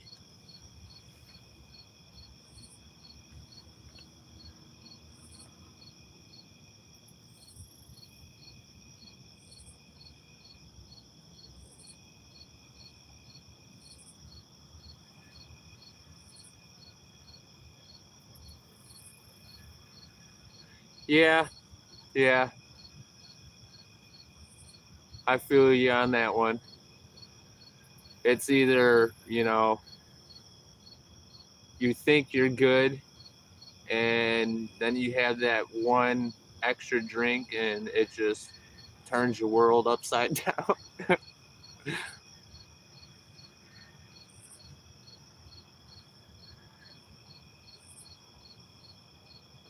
No, 50s.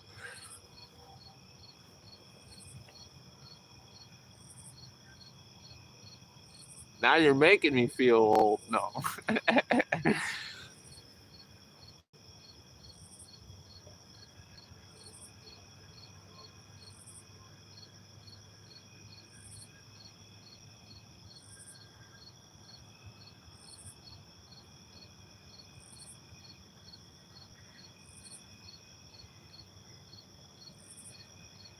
Like even if I was 50, I would probably still think I'm 20 because it's like, I got that mental game going on. You know, when you start thinking you're old, that's when you start feeling old. You know, if you think young, you stay young.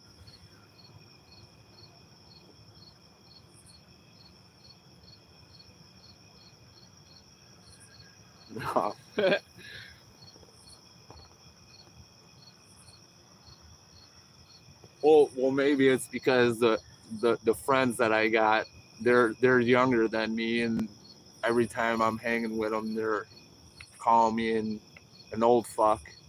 And I'm like, I ain't that old, bud. I'll still run circles around your ass.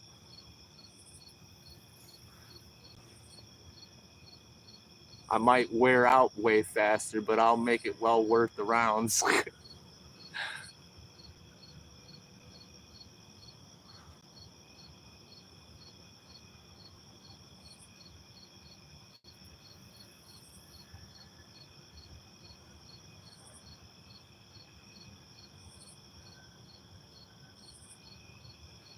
It's like when I lived out in Iowa for a few years, I'd play basketball with my nephews and my niece, and they thought they were all hot stuff because they were in sports and all that.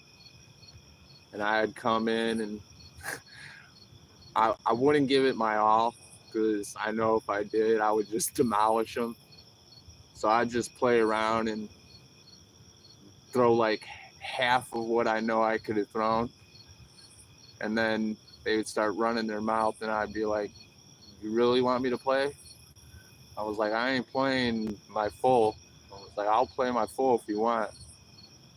And then I'd play my full, and they would all drop and like walk back into the house and not want to come outside and play no more. I'm like, "Nah, man, you wanted to serve it up.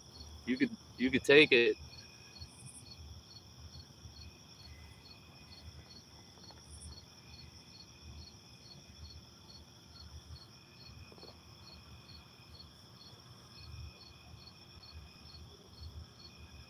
You know, I was talking to that one guy that showed up here, and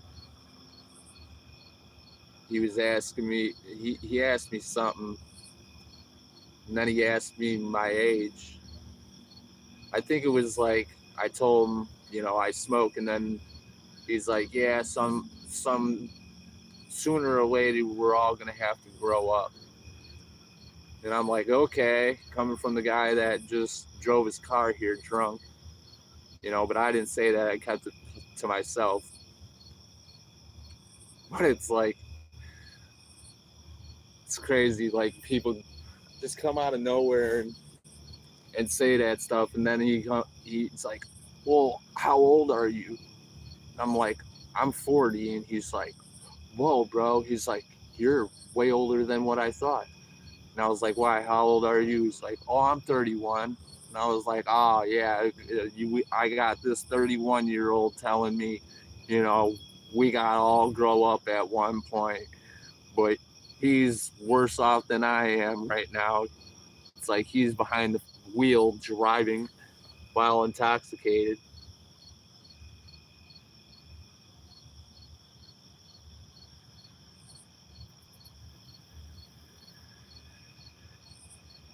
Yeah.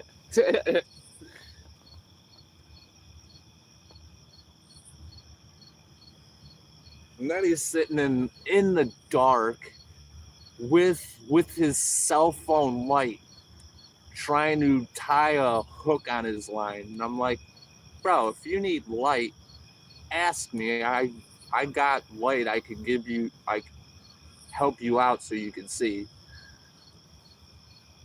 The good thing that came out of it, he gave me a Jack Daniel and Coke soda drink. And I was like, "Well, he's okay. You know, he ain't starting no trouble. He offered me a beer. It's like, all right, you know, ain't trying to do no goofy stuff."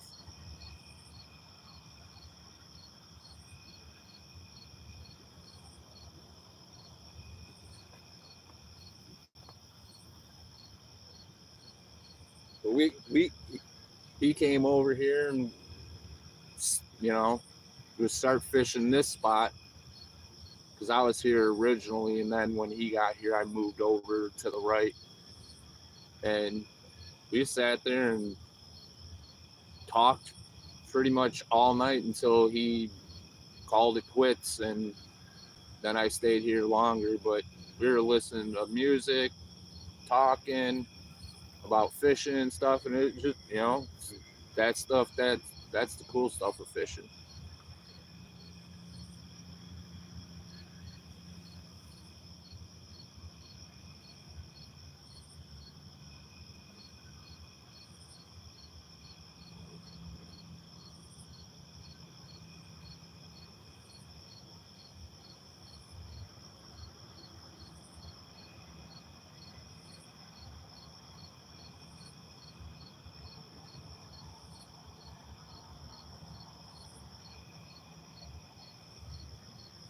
Did the car not have a dome light?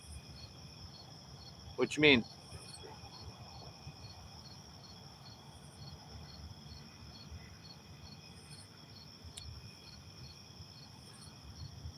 Oh, headlamp. That's what you're saying. Never mind. Is that what you're saying? The headlamp?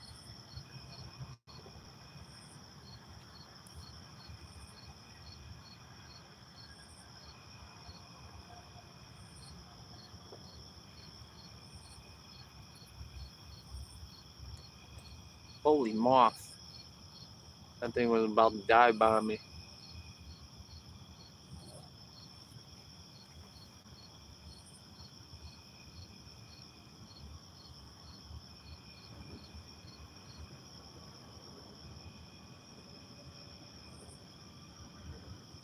Oh his phone light, yeah. Yeah, he didn't have a like a dome light or anything.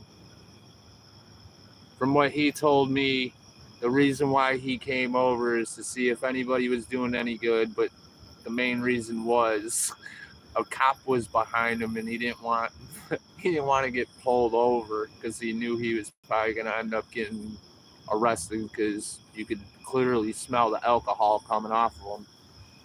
So he's like, "Oh, I'll ditch over here and see what everybody's up to fishing, just get them off my rear." And I'm like, "Well, that was probably the smartest thing you've probably done."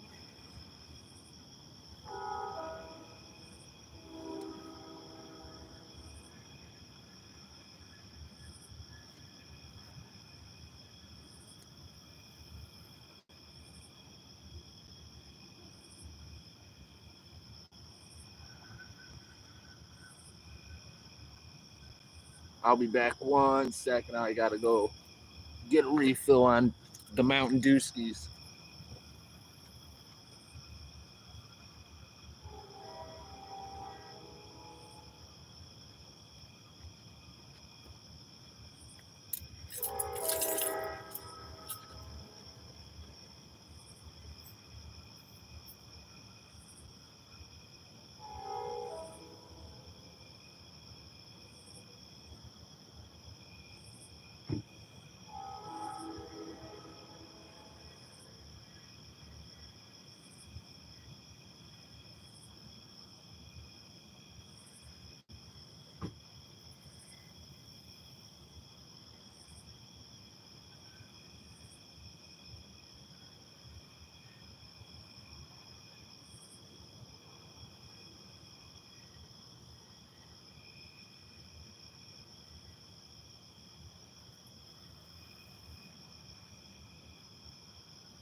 Well, since I ain't getting no hits, I'm gonna show you this really quick.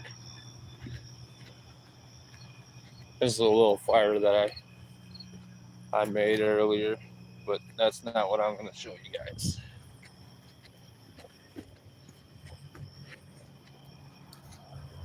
I don't know if you can see it, but there's massive fog rolling in over here.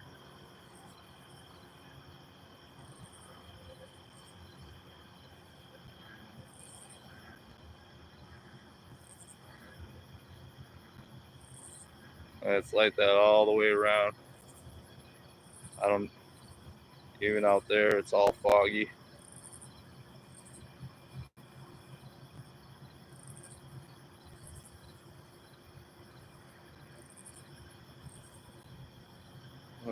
Look how foggy it is. Compared to that light to that light. Shut up, frog.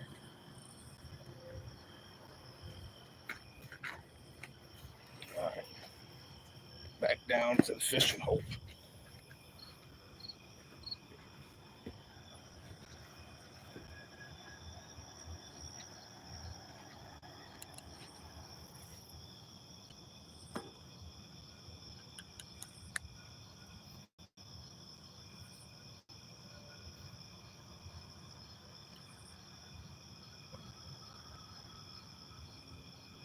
Yeah, it's kind of hard. There's barely any light down there. Welcome, welcome, welcome.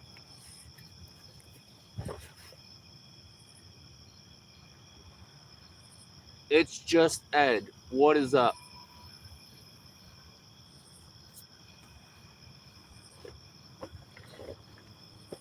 How's your night going?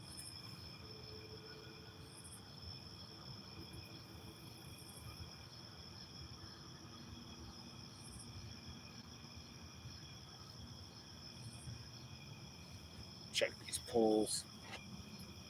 Look, I got pretty good last time.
Bait is gone.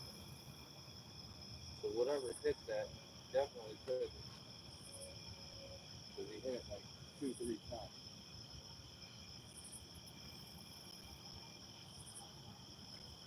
Alright, I'll be back. More bait.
Get the night crawler.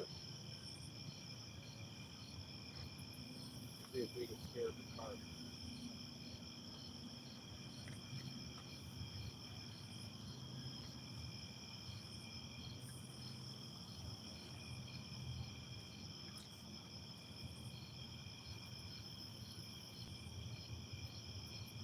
Knowing my luck, it'll be an annoying ass bullhead that hit it. But I'll take them too. Fish is a fish, right?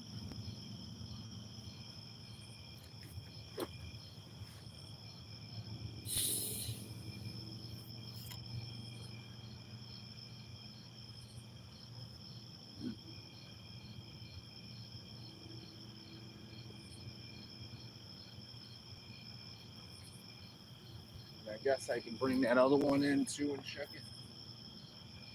Since that been out there for a while.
Oh, there's a little bit of bait left on this one.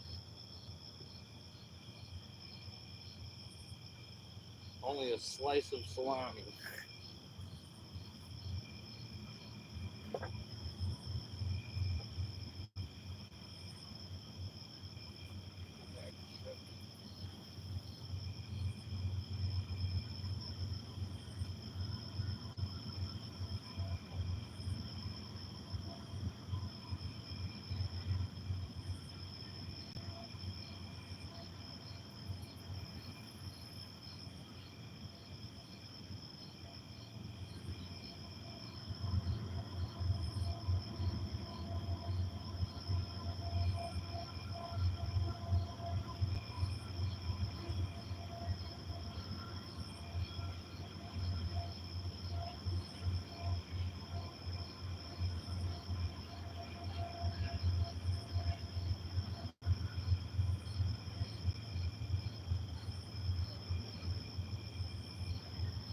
Woo! That stuff is potent. Potent.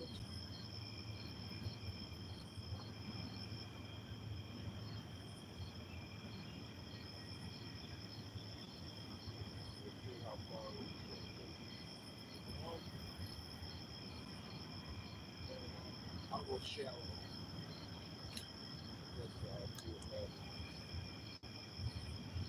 Change it up a little bit. I've been bombing all these out in the middle since I've been here, so figured one's out there. The white one is almost out in the middle, and then I just threw that yellow one a little closer to shore. See if they're up in the the shallows.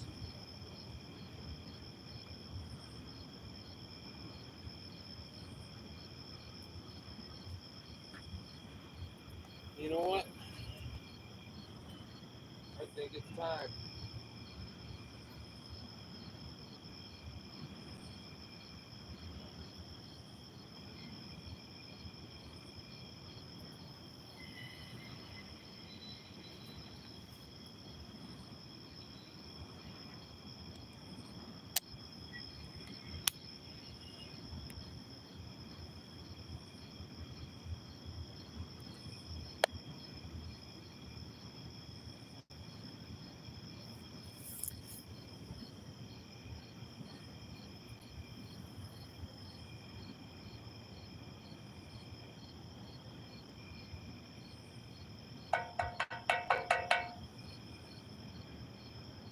No knocking. Holy hell, man. I don't want all that.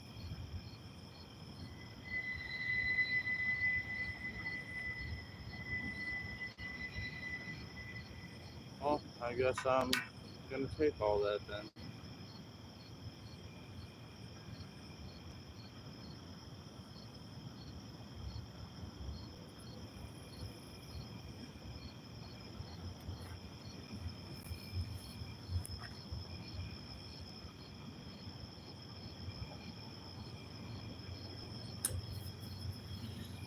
Cheers, ladies and gents. Cheers.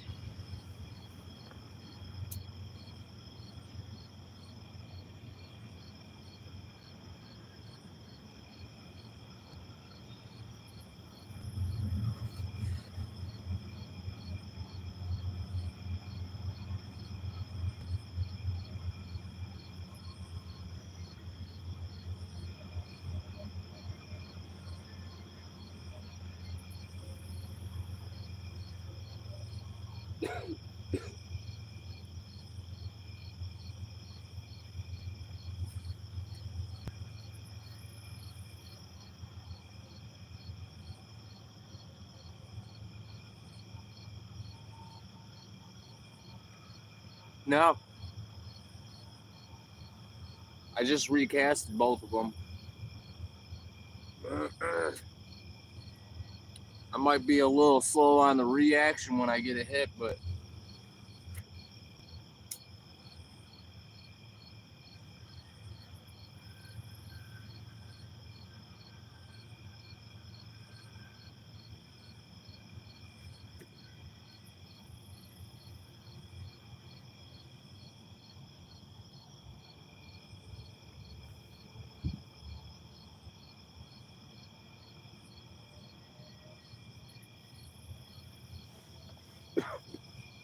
and believe me, if I see that pole fold over, that's gonna be like an upper for me. I just got to make sure I don't trip over the seat that you guys are on right now.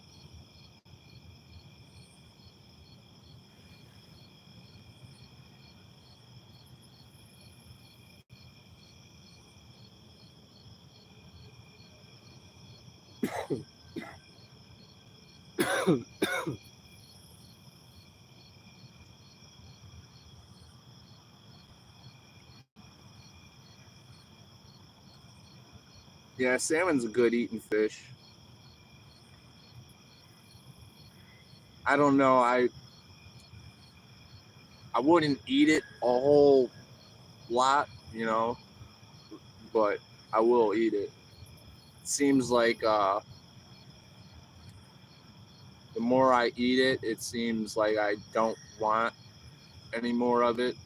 Just the taste, I don't know. After a while, the taste just ain't, how could I say it? It's not good enough, I guess. Like it just gets bland after a while. You just get so used to the taste.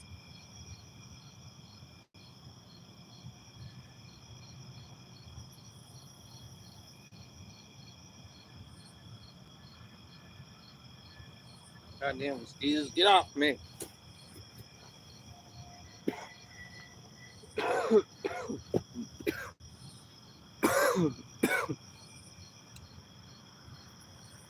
I thought this would be a bug repellent. It's a bug attractant. Get away from me.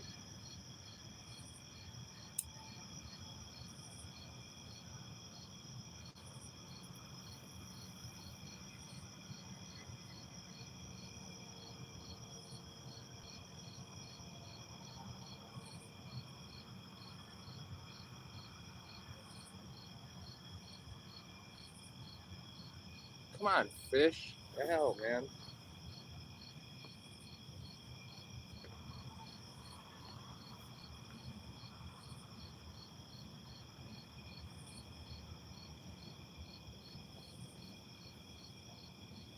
I gotta find a spot on this river so I can find some bait fish.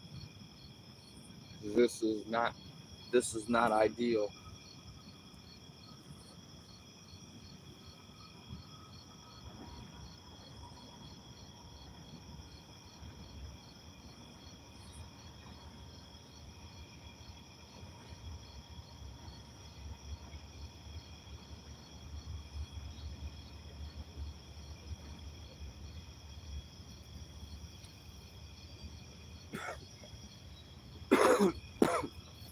Now, Ed, which one is the better of it? Smoked? Because that's what I hear. The best way to have salmon is smoked. Although, like you said, there's other ways of cooking it, but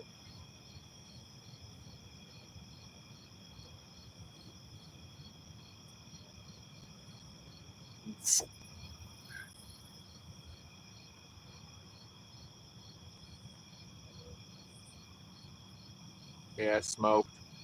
Figured. Because you got all all different types of stuff you can smoke it with. Different types of woods.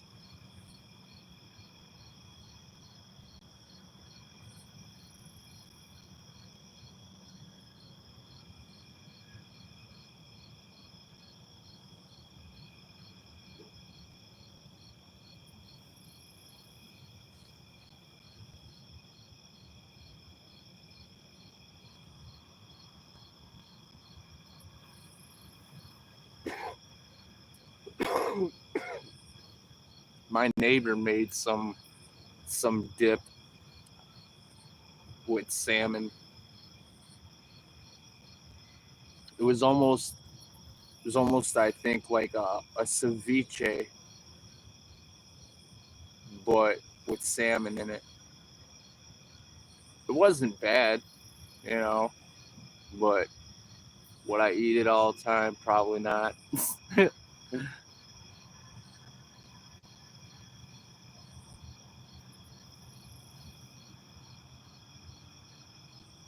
Ooh, maple/orange. That had to, yeah. I could just, man, sounds good.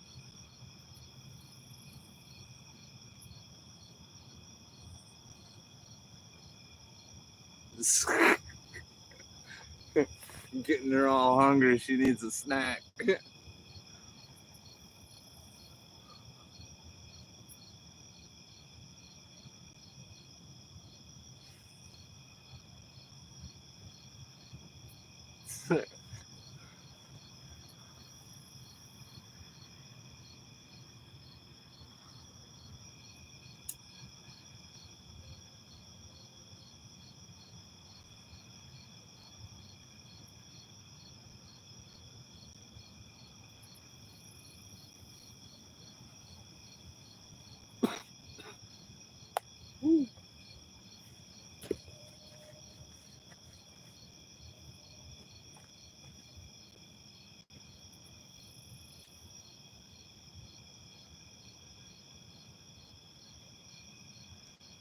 Ain't no goddamn fish in this river, man.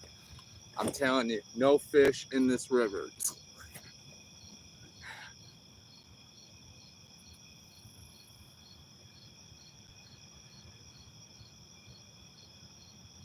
Where am I from? I'm from Illinois. Illinois.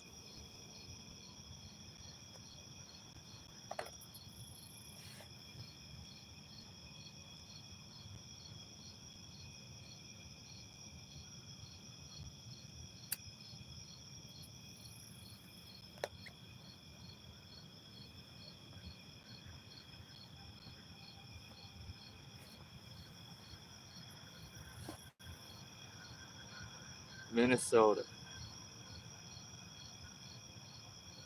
Nice.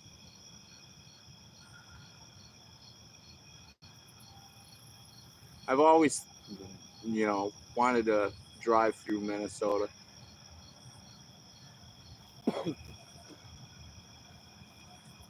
See all the nice scenery, the mountains and the woods and shit.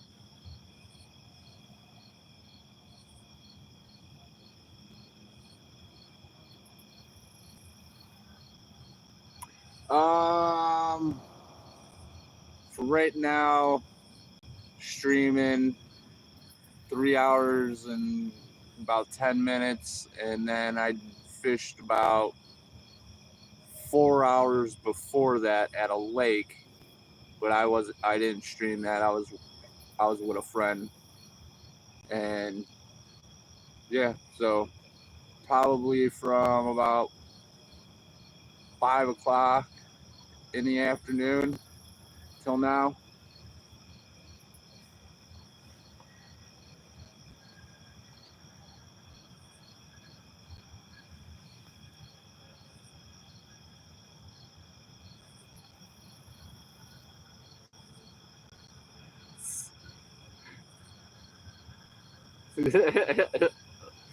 Yeah, just start thinking it's salmon, and then maybe the thought will start making you taste salmon.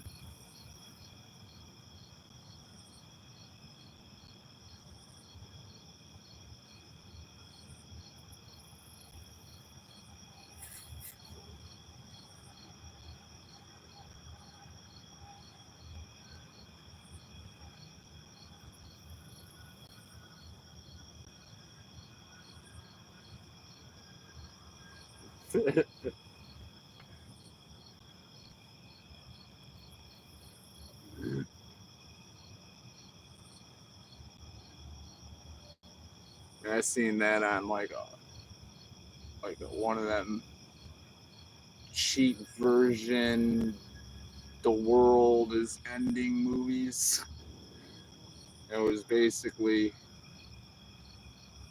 a girl, you know, her dad was on a business trip and shit hit the fan, and she had to get from point A to point B, and she ran out of rations, and she's going, as she's walking through the forest, she's collecting bugs, and she's like looking at the bugs all disgusted, and she grabs the bug and starts eating it. And why she eats it, she's closing her eyes and she's thinking of like cupcakes and shit.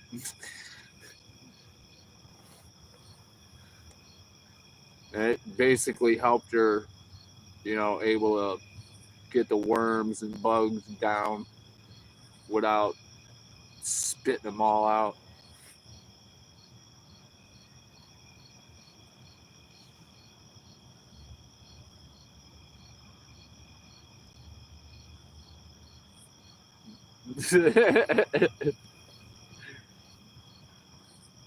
Well, I tried.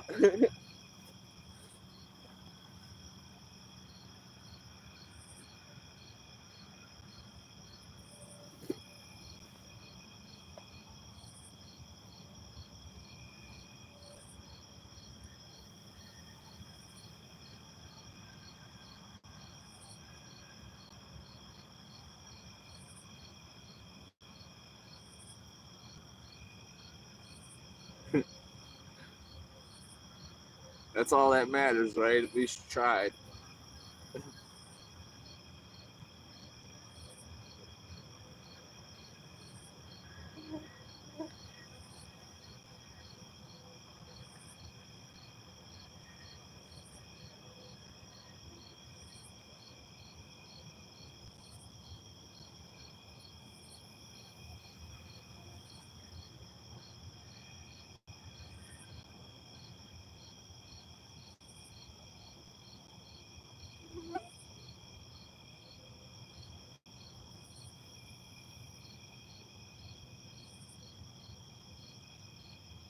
Come on, fishies. I mean, what do you want? I got shrimp, I got salami, I got worms. I got two out there right now.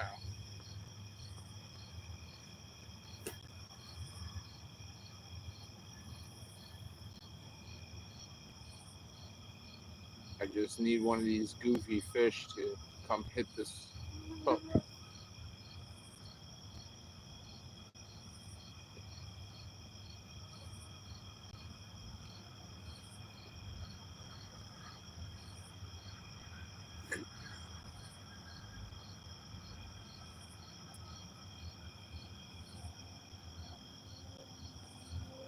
Yeah, texture for sure.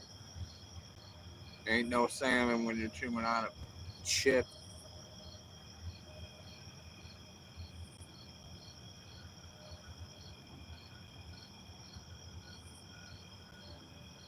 Well, like I here I noticed if I'll tell you what, if I had bluegill that I could use for cut bait, I would probably be catching them. It seems like if I come here and try to fish anything other, I'll get a bullhead or a carp, depending on what bait I'm using. But I would assume if there was channel cats, they would have straight up ate that shrimp already. Because the lake that I was at with my buddy, that's what I was using. I didn't change nothing. Whatever bait I had with me with him, I brought here. And within like 45 minutes, we caught 4 catfish off shrimp. But then I come here and it's like, yeah, no.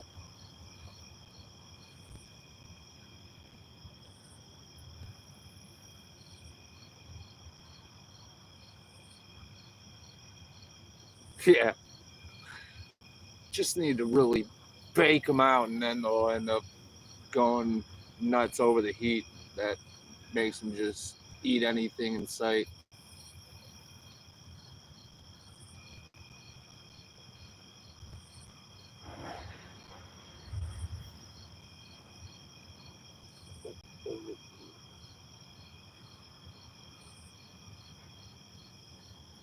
Yeah, well, anything still tastes good when you're hungry, especially when you're thinking of uh, how it's actually gonna taste, and then you eat it and you're like, yeah, that's not what I was thinking it should be tasting like.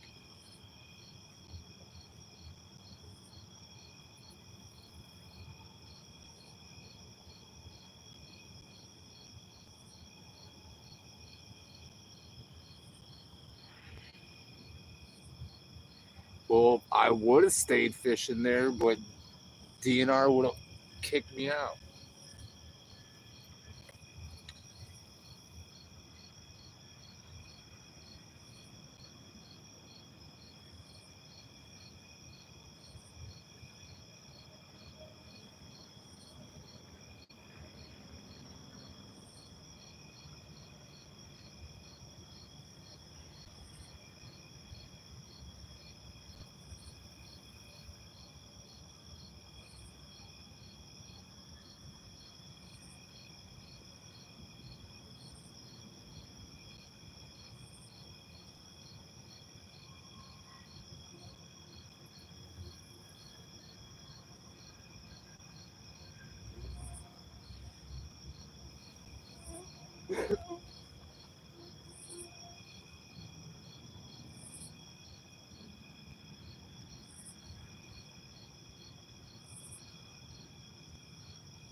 So Ed, what do you normally fish for?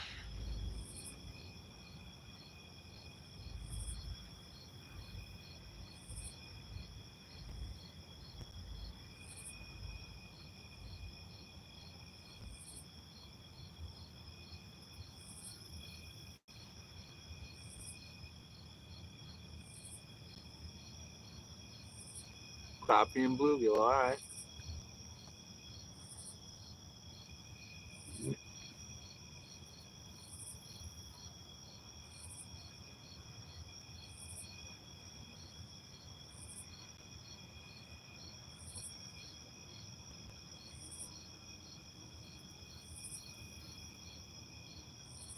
Yeah, no, not me. You won't get me on no damn ice. I did it once and I'm not doing it again.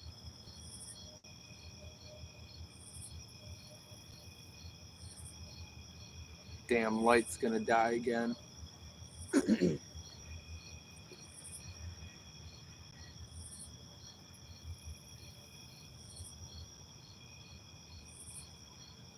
What? 3 hours and what? 20 minutes.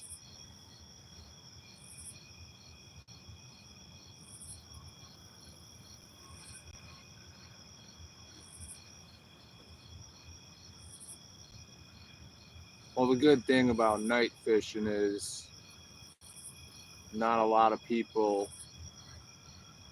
go fishing at night. They're mostly day fishermen, you know.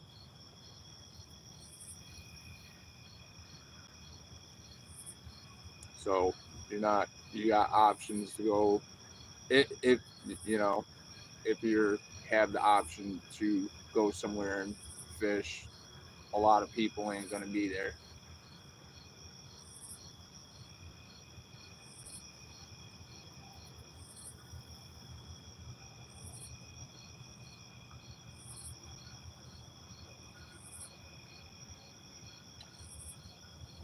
Oh, yeah, jump over there, dumb fish.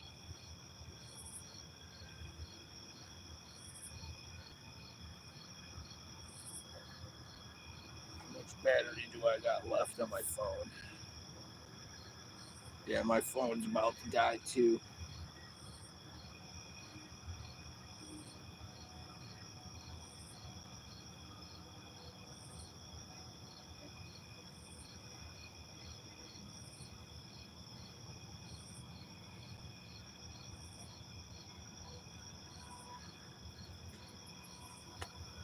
Well, you know what, guys? I'm gonna probably call it because I haven't got no hits for a while, and my light's about to die. Um, my phone's about to die as well.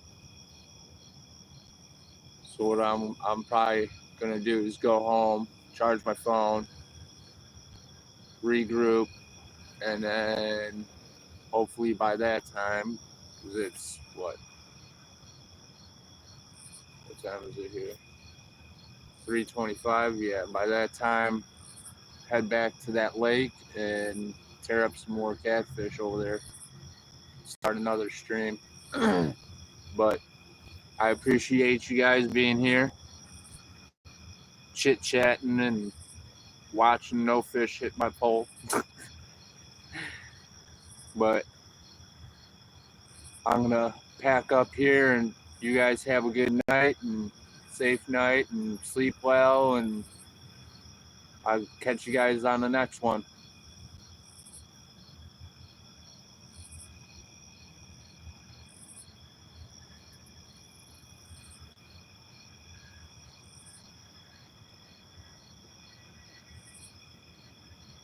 Good night, guys.